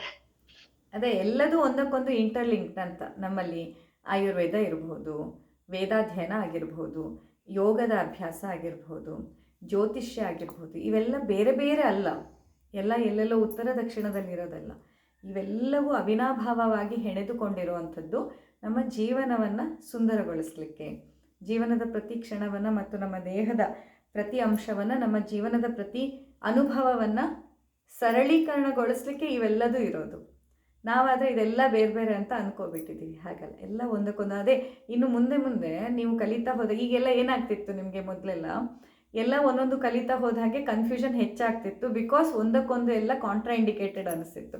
ಇವರೊಬ್ಬರನ್ನ ಫಾಲೋ ಮಾಡ್ತಿರ್ತೀರ, ಅದನ್ನು ಕೇಳಿ ಮತ್ತೊಂದು ಹೋಗಾಗ ಇನ್ನೊಂದು ಕನ್ಫ್ಯೂಷನ್, ಇದನ್ನು ಕೇಳಿ ಮತ್ತೊಂದು ಹೋಗಾಗ ಇನ್ನೊಂದು ಕನ್ಫ್ಯೂಷನ್, ಕಾಂಟ್ರಾಡಿಕ್ಟರಿ. ಒಂದು ಸೈನ್ಸ್ ಬಿಟ್ಟು ಮತ್ತೆ ಕಲಿತಾ ಹೋದ ಹಾಗೆ ಎಲ್ಲ ಒಂದಕ್ಕೊಂದು ಕಾಂಟ್ರಾಡಿಕ್ಟರಿ ಆಗಿ ಆಗ್ತಾ ಹೋಗ್ತಿತ್ತು. ಬಟ್ ನಿಜವಾದ ರೀತಿಯಲ್ಲಿ ಈಗ ನಾವಿಲ್ಲಿ ಹೇಳೋ ರೀತಿಯಲ್ಲಿ ನೀವು ಅರ್ಥ ಮಾಡ್ಕೊಳ್ತಾ ಹೋದಾಗೆ, ನೀವು ಬರೀ ನನ್ನ ಹತ್ರ ಅಂತಲ್ಲ, ಇನ್ನು ಎಲ್ಲೇ ಕಲಿತಾ ಹೋದರೂ ಅಲ್ಲಿ ಕಲಿಯುವ ಅಂಶ ಇನ್ನಷ್ಟು ಸರಳೀಕೃತವಾಗಿ ನಿಮ್ಗೆ ಅರ್ಥ ಆಗ್ತಾ ಬರುತ್ತೆ. ಅರ್ಥ ಆಯ್ತಾ? ಹಾಗಾಗಿ ಇದು ನಿಜವಾದ ಜ್ಞಾನ ಹೇಗೆ ಹೋಗ್ಬೇಕಂತಂದರೆ, ಆ ಜ್ಞಾನ, ಆ ಇನ್ಫಾರ್ಮೇಷನ್ ಅನ್ನೋದು ನಿಮ್ಮ ಜೀವನವನ್ನು ಸರಳೀಕೃತ ಮಾಡ್ತಾ ಬರಬೇಕು, ಕಾಂಪ್ಲಿಕೇಟೆಡ್ ಅಲ್ಲ. ಈ ಕೆಲವರಲ್ಲಿ ನೋಡಿದ್ದೀನಿ, ಈ ಯಮನಿಯಮಗಳೇ ಆಗದೆ ಸೀದಾ ಧ್ಯಾನವನ್ನು ಕಲ್ತಿರ್ತಾರೆ. ಧ್ಯಾನ ಕಲಿತಾ ಹೋದಂಗೆ ಅವರಲ್ಲಿ ಇನ್ನಷ್ಟು ಇರಿಟೇಬಿಲಿಟಿ, ಕೋಪ, ಡಿಸ್ಟರ್ಬೆನ್ಸ್ ಜಾಸ್ತಿ. ಮನೇಲಿ ಯಾರು ಒಂದು ಮಿಕ್ಸಿ ಹಚ್ಚೋಂಗಿಲ್ಲ, ಮನೇಲಿ ಏನೂ ಯಾರು ಮಾತಾಡೋಂಗಿಲ್ಲ. ನಾನು ಧ್ಯಾನ ಕೂತಾಗಲೇ ನೀನು ಹಿಂಗೆ ಮಾಡಬೇಕು, ಹಾಗೆ ಮಾಡಬೇಕು, ಕಿರ್ಚಾಟ, ಅರ್ಚಾಟ, ಡಿಸ್ಟರ್ಬ್ಡ್ ಸ್ಟೇಟ್ ಆಫ್ ಇಮೋಷನ್ಸ್ಗಳು. ತಪ್ಪು ಅಂತ ಹೇಳ್ತಾ ಇಲ್ಲ, ಆದರೆ ಎಲ್ಲೋ ಒಂದು ಕಡೆ ನಾವು ಧ್ಯಾನಾವಸ್ಥೆಗೆ ಹೋದಾಗ ಹೇಗಾಗಬೇಕು, ಪಕ್ಕದಲ್ಲಿ ಏನು ಬೇಕಾದ್ರೆ ನಡ್ಕೊಂಡು ಹೋಗ್ತಿರ್ಲಿ, ತನ್ನ ಮೈ ಮೇಲೆ ಹುತ್ತಾ ಬೆಳೆದ್ರೂ ಸಂಬಂಧ ಇಲ್ಲದೆ ಇರೋ ರೀತಿಯಲ್ಲಿ ಕೂತ್ಕೊಳ್ಳೋದು ಧ್ಯಾನ. ಅಂಥದ್ರಲ್ಲಿ ಯಾರೋ ಪಕ್ಕದ ಮನೆಯಲ್ಲಿ ಡಿಜೆ ಹಾಕಿದರೆ, ಇಲ್ಲಿ ಅಡುಗೆ ಮನೆಯಲ್ಲಿ ಮಿಕ್ಸಿ ಹಾಕಿದರೆ ನನಗೆ ಡಿಸ್ಟರ್ಬ್ ಆಗುತ್ತೆ. ಆ್ಯಂಡ್ ನಾನು ಹೇಳ್ತೀನಿ ನಾನು ಧ್ಯಾನದಲ್ಲಿದ್ದೇನೆ, ಇದೇ ಕಾಂಟ್ರಾಡಿಕ್ಟರಿ ಅಂತ. ಅದು ಧ್ಯಾನವೇ ಅಲ್ಲ. ಮೌನದಲ್ಲಿ ಕೂತ್ಕೊಳ್ಳೋಕೆ ಪ್ರಯತ್ನ ಮಾಡ್ತಿದ್ದೀನಿ, ನೀವೆಲ್ಲ ಡಿಸ್ಟರ್ಬ್ ಮಾಡ್ತಿದ್ದೀರಾ ಅಂತ ಕೋಪ ಬರ್ತಿದೆ, ಇರಿಟೇಬಿಲಿಟಿ ಆಗ್ತಿದೆ ಅಷ್ಟೇ. ಈ ಯಮ ನಿಯಮಗಳನ್ನು ನೀವು ಕಲಿತಾ ಹೋದಾಗ ನಿಮ್ಗೆ ಅರ್ಥ ಆಗುತ್ತೆ, ಧ್ಯಾನಾವಸ್ಥೆ ಅನ್ನೋವಂಥದ್ದು ಎಫರ್ಟ್ಲೆಸ್ಲಿ ಎಷ್ಟು ಆರಾಮದಲ್ಲಿ ನಾವು ಪಡಿಬಹುದು ಈ ಯಮ ನಿಯಮವನ್ನು ನೀವು ಪಾಲನೆ ಮಾಡಿದರೆ. ಯಮ ನಿಯಮ ಪಾಲನೆಯನ್ನು ಕಲಿತಾ ಹೋದರೆ, ನಾನು ಈ ಯೋಗ ಫಸ್ಟ್ ಬ್ಯಾಚ್ ಹಾಗೂ ಸೆಕೆಂಡ್ ಬ್ಯಾಚಲ್ಲಿ ಹೇಳಿದಂಥ ಏನು ಧ್ಯಾನ ಕ್ಲಾಸಸ್ಗಳಿದ್ದಾವೆ, ಅವುಗಳೆಲ್ಲದರ ಆಳ ಇನ್ನಷ್ಟು ಹೆಚ್ಚು ನಿಮ್ಮ ಅನುಭವಕ್ಕೆ ಬರ್ತಾ ಹೋಗುತ್ತೆ ಈ ಯಮ ನಿಯಮ ಕ್ಲಾಸ್ಗಳನ್ನು ಅರ್ಥ ಮಾಡ್ಕೊಂಡ್ಮೇಲೆ. ಹಾಗೆ ಓಕೆ, ಮತ್ತೆ ಹೇಳಿ ಹೇಮಲತಾ ಅವರೇ, ಮ್ಯೂಟಲ್ಲಿದ್ದೀರಾ? ಹಾಂ, ನಮಸ್ತೆ ಮೇಡಮ್. ನನ್ನಲ್ಲಿ ನಾನು ಬದಲಾವಣೆ ಕಂಡಿದ್ದೇನೆ ಮೇಡಮ್.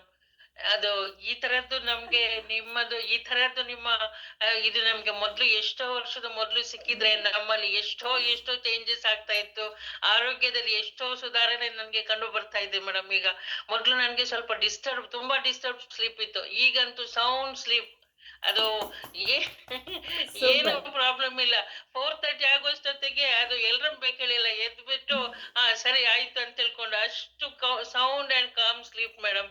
ಆಮೇಲೆ ನಾನು ಫಸ್ಟ್ ಸ್ಟಾರ್ಟಿಂಗ್ ಅಲ್ಲಿ ಹೇಳಿದ್ದೆ ನನ್ಗೆ ಸ್ವಲ್ಪ ಕಾಲು ಉರಿ ಅದಿದಂತ, ಅದು ಏನು ಮ್ಯಾಜಿಕ್ ಅಂತ ಗೊತ್ತಿಲ್ಲ. ನಿಮ್ ಕ್ಲಾಸ್ ಅಟೆಂಡ್ ಆದ್ಮೇಲೆ ನನ್ಗೆ ಅಂತೂ ಅದು ಕಾಲು ಉರಿ ಅಂತೂ ಕಂಪ್ಲೀಟ್ ನನ್ಗೆ ಕ್ಯೂರ್ ಆದಾಗಿ ನನ್ಗೆ ಫೀಲ್ ಆಗ್ತಾ ಇದೆ. ನಾನು ಅನುಭವಿಸ್ತಾ ಇದ್ದೇನೆ ಆ ತರ. ತುಂಬಾ ಧನ್ಯವಾದಗಳು ಮೇಡಮ್ ಎಷ್ಟೋ ವಿಚಾರದಲ್ಲಿ. ಆಮೇಲೆ ಸ್ವಲ್ಪ ನಾನು ಪ್ರೊಫೆಸರ್ ಆಗಿದ್ದೆ ಕಾಲೇಜಲ್ಲಿ, ರಿಟೈರ್ಡ್ ಆಗಿ ಆಮೇಲೆ ಅದು ಸ್ವಲ್ಪ ನಾನು ಅದೇ ಅನ್ಕೊಂಡೆ, ಸ್ವಲ್ಪ ಸಣ್ಣ ಇದಕ್ಕೂ ನನ್ಗೆ ಸ್ವಲ್ಪ ಸಿಟ್ಟು ಬರ್ತಾ ಇತ್ತು. ಸಿಟ್ಟು ಅಂದ್ರೆ ರಿಯಾಕ್ಟ್ ಆಗ್ತಾ ಇದೆ ಇಮಿಡಿಯೇಟ್. ಇವಾಗ ನನ್ಗೆ ಅದು ಏನೋ ನೀವು ನನ್ಗೆ ಏನೋ ಹೇಳಿದ್ರು ಆ ರಿಯಾಕ್ಷನ್ ಅಂತ ಬರ್ತಾನೆ ಇಲ್ಲ.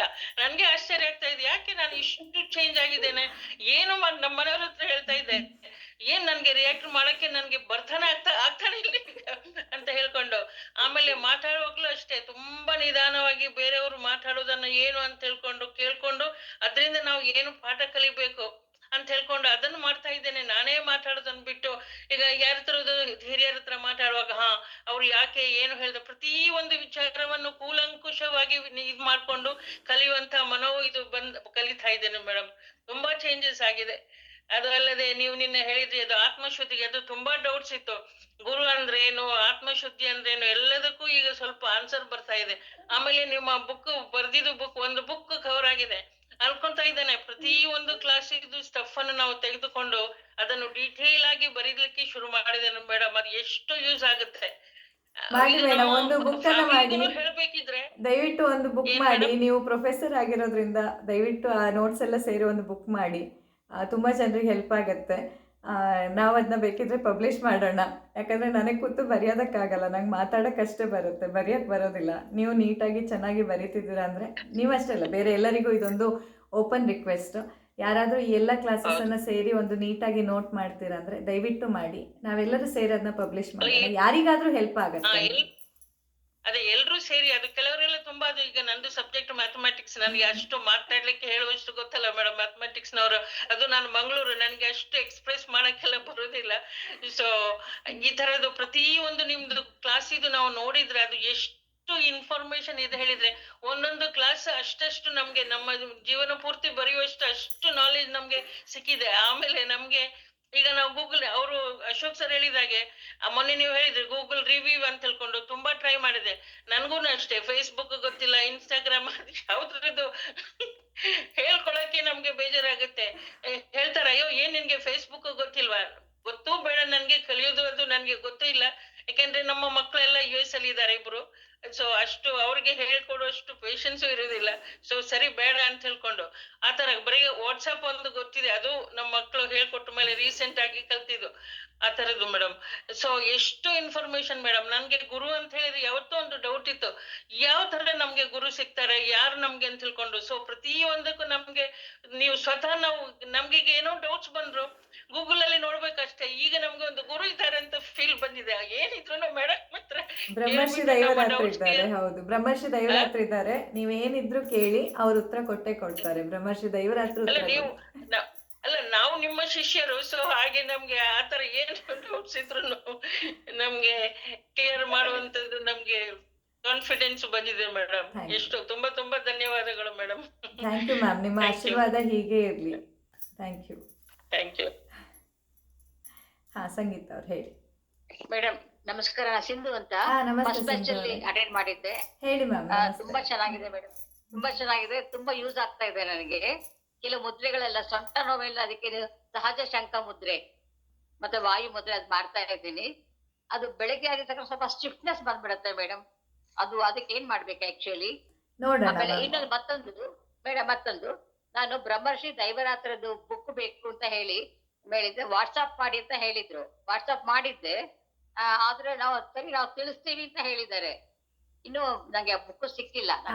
ಕೊರಿಯರ್ ಮಾಡಕ್ಕೆ ಹೇಳ್ತೀನಿ, ಅದನ್ನ ನಿಮ್ಗೆ ಡೀಟೇಲ್ಸ್ ಇವತ್ತು ಕಳ್ಸಕ್ ಹೇಳ್ತೀನಿ. ಒಂದ್ಸತಿ ಆ ಮೆಸೇಜಿಗೆ ಇನ್ನೊಮ್ಮೆ ಹಾಯ್ ಅಂತ ಹಾಕಿಡಿ, just reminder. Maybe miss ಆಗಿರ್ಬೋದು ಅವರಿಗೆ. ಒಂದ್ಸತಿ ಅದಕ್ಕೆ ಜಸ್ಟ್ ಹಾಯ್ ಅಂತ ಹಾಕಿಡಿ. ನಾನಲ್ಲಿ ಇವತ್ತು ಹೇಳಿ ಅದನ್ನ ಪ್ರೊಸೆಸ್ ಮಾಡಿ ನಿಮಗೆ ಕಳಿಸ್ಕೊಡ್ತೀನಿ. ಮೇಡಮ್ ಆ ಸೊಂಟದಲ್ಲಿ ಸ್ಟಿಫ್ನೆಸ್ ಬೆಳಗ್ಗೆ ಎದ್ದ ತಕ್ಷಣ ತುಂಬಾ ಸ್ಟಿಫ್ನೆಸ್ ಇರುತ್ತೆ. ನೋಡೋಣ, ಶಾಖ ತಗೊಂಡ್ ನೋಡಿ ಹಾಟ್ ವಾಟರ್ ಬ್ಯಾಗ್ ಅಲ್ಲಿ ಏನಾದ್ರು ಸರಿ ಹೋಗ್ಬೋದು. ಇನ್ನ ಹಾಗೆ ಇದ್ರೆ ಹೇಗೂ ಕನ್ಸಲ್ಟೇಷನ್ ಅಲ್ಲಿ ಡಿಸ್ಕಷನ್ ಮಾಡಿದ್ರೆ ಆಯ್ತು. ಒಂದು ಕನ್ಸಲ್ಟೇಷನ್ ತಗೊಳ್ಳಿ, ಡೀಟೇಲ್ ಆಗಿ ಡಿಸ್ಕಷನ್ ಮಾಡೋಣ ಯಾಕೆ ಹೀಗಾಗ್ತಿದೆ ಅನ್ನೋದನ್ನ. ಓಕೆನಾ?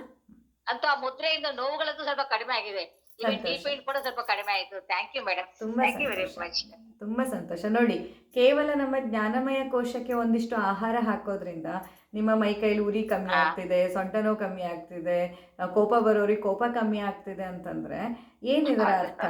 ಎಷ್ಟೊಂದು ಔಷಧಿಗಳು ಅನಗತ್ಯ ನಾವು ತಿಂತಿದ್ದೀವಿ ಅಂತ ಅಲ್ವಾ ಅರ್ಥ? ತಿನ್ನಬೇಕಾಗಿರೋ ಆಹಾರ ಬೇರೆದೂ ಇದೆ ಅಂತ, ಬರೀ ಔಷಧಿ ಒಂದೇ ಅಲ್ಲ. ಔಷಧಿಯು ಒಂದು ಆಯಾಮ, ಒಂದು ರೂಟ್. ಆದರೆ ಇನ್ನೂ 4 ರೂಟಲ್ಲೂ ನಾವು ತಿಂತಾ ಇದ್ದರೆ ಒಳ್ಳೆಯ ವಿಷಯವನ್ನು, ಒಳ್ಳೆಯ ಅಂಶವನ್ನು, ಒಳ್ಳೆಯ ಘ್ರಾಣವನ್ನು, ಹೀಗೆ ಈ ಅಂಶದಲ್ಲೂ ಆಹಾರವನ್ನು ನೀವು ಸರಿಯಾಗಿ ಕೊಡ್ತಾ ಬಂದರೆ, ಮತ್ತು ಸರಿ ಅಲ್ಲದದ್ದನ್ನು ಇಲ್ಲಿಂದ ಈ ಜ್ಞಾನೇಂದ್ರಿಯಗಳಿಂದ ಡಿಲೀಟ್ ಮಾಡ್ತಾ ಬಂದರೆ ಎಷ್ಟೊಂದು ಆರೋಗ್ಯ ನಿಮ್ಮಲ್ಲಿ ಸುಧಾರಣೆ ಆಗುತ್ತೆ ಅನ್ನೋದು ನಿಮ್ಮ ಅನುಭವಕ್ಕೆ ಈಗ ಬರ್ತಿದೆ. ಆ್ಯಂಡ್ ನಂಗೆ ತುಂಬ ಖುಷಿ ಆಗ್ತಿದೆ ನಿಮ್ಮೆಲ್ಲರ ಅನುಭವ ಕೇಳಿ. Thank you madam. ಹಾಗೆ ಕೊನೆಯ 6 ನಿಮಿಷ ಇದೆ. ನಮಸ್ತೆ, ಕೃಷ್ಣ ಶೆಟ್ಟಿ. ನಮಸ್ತೆ. ಕೊನೆಯ 6 ನಿಮಿಷ ಇದೆ. ಹಾಗಾಗಿ ಎಲ್ಲದನ್ನು ಏನೇನು ಇದೆ ಇವತ್ತು 6 ಗಂಟೆ ತನಕ ಶೇರ್ ಮಾಡ್ಕೊಳಕ್ಕಾಗತ್ತೆ ಮಾಡೋಣ. ಹಾಗೆ ಅಗತ್ಯ ಬಿದ್ದರೆ ನಾನು ನಾಳೆನೋ ಅಥವಾ ಇನ್ನೊಂದು ದಿನನೋ ಮತ್ತೆ ಪುನಃ ಇದನ್ನೇ ಕಂಟಿನ್ಯೂ ಮಾಡೋಣ, ಆಯಿತಾ? ಸೊ ಯಾರ್ಯಾರಿಗೆ ಅವಕಾಶ ಸಿಕ್ಕಿಲ್ಲ ಬೇಜಾರು ಮಾಡ್ಕೋಬೇಡಿ. ಸಾಧ್ಯ ಆದರೆ ನಾಳೆಗೆ ಮತ್ತೆ ಪುನಃ ಕಂಟಿನ್ಯೂ ಮಾಡಿ ಈ ಮಾತುಕತೆನ ಮುಂದುವರ್ಸೋಣ. ಹಾಂ, ಹೇಳಿ ಸರ್. ಕೃಷ್ಣ ಸರ್. ನಮಸ್ಕಾರ ಡಾಕ್ಟ್ರೆ. ನಮಸ್ತೆ. ಈಗ ಪಂಚಕೋಶಗಳು ಮತ್ತೆ ಚಕ್ರಗಳು ಇವುಗಳ ಬಗ್ಗೆ ಎಲ್ಲ ತಾವೆಲ್ಲ ತಿಳಿಸ್ಕೊಟ್ರಿ ಅಲ್ವಾ? ಈಗ ಪಂಚಕೋಶಗಳ ಬಗ್ಗೆ ಅನೇಕರು ಸ್ನೇಹಿತರುಗಳು ಕೂಡ ಹೇಳಿದ್ರು, ತಾವು ಅದ್ರ ಬಗ್ಗೆ ಎಲ್ಲ ವಿವರಣೆ ಕೊಟ್ರಿ. ನನ್ಗೆ ಈಗ ಅದನ್ನ ಸಮತ್ವದಲ್ಲಿ, ಮನಸ್ಸನ್ನ ಸಮತ್ವದಲ್ಲಿ ಇಟ್ಕೊಳ್ಳಕ್ಕೆ, ಜೊತೆಗೆ ಈ ಆನಂದಮಯ ಕೋಶವನ್ನ ಸಮತ್ವದಲ್ಲಿ ಕಾಪಾಡ್ಕೊಂಡು ಹೋಗಕ್ಕೆ ಸಹಾಯಕ ಆಗಿದೆ. ಅದು ತುಂಬಾ ಅನುಕೂಲ ಆಗ್ತಾ ಇರುತ್ತೆ. ತುಂಬಾ ಸಂತೋಷ. ನೀವು ಅದ್ರ ದೃಷ್ಟಿಯ ಬಗ್ಗೆ ಕೇಳಿದ್ರಿ. ನನ್ನ ಸಲಹೆ ಏನಂದ್ರೆ, ಈಗ ತಾವೇನು ಹೇಳಿ ಸರ್. ತಾವೇನು ಈಗ ರಿವಿಷನ್ ತಗೊಂಡಿದ್ದೀರಿ, ರಿವಿಷನ್ ಕ್ಲಾಸ್ ಇವತ್ತು. ಈ ತರ ಪ್ರತಿ 3 ವಾರಗಳಿಗೊಮ್ಮೆ ನೀವು ಬರೀ ಒಂದು ಅರ್ಧ ಗಂಟೆ ಆಗ್ಲಿ, 1 ಗಂಟೆ ಇಳಿದಿದ್ರೆ ಹೋಗ್ಲಿ, ಬರೀ ಜಸ್ಟ್ ತಗೊಂಡ್ರೆ ಬಹಳ ಅನುಕೂಲ. ಯಾಕಂದ್ರೆ ಚೆನ್ನಾಗಿ ರಿವಿಷನ್ ಆಗುತ್ತೆ ಅಂತ ಒಂದು, ದಯವಿಟ್ಟು ಅದೊಂದು ಮಾಡಿ ಅಂತ ಒಂದು. ಆಮೇಲೆ ಮತ್ತೊಂದು ಕೋರಿಕೆ ಏನಂದ್ರೆ ತಮ್ಮ ಹತ್ರ ಈಗಾಗ್ಲೇ ಹೇಳಿದ್ದೀನಿ. ಏನಪ್ಪಾ ಅಂತಂದ್ರೆ, ಈ ಪಂಚಕೋಶಗಳ ಬಗ್ಗೆ ಮತ್ತು ಈ ಚಕ್ರಗಳ ಫಂಕ್ಷನಿಂಗ್ ಬಗ್ಗೆ ತಾವು ಇಲ್ಲಿ ಮೈಸೂರಲ್ಲಿ ದಯವಿಟ್ಟು ಒಂದು ಕ್ಲಾಸ್ ತಗೋಬೇಕು ಅಂತ ನಾನು ವಿನಂತಿ ಹೇಳಿದ್ದೀನಿ.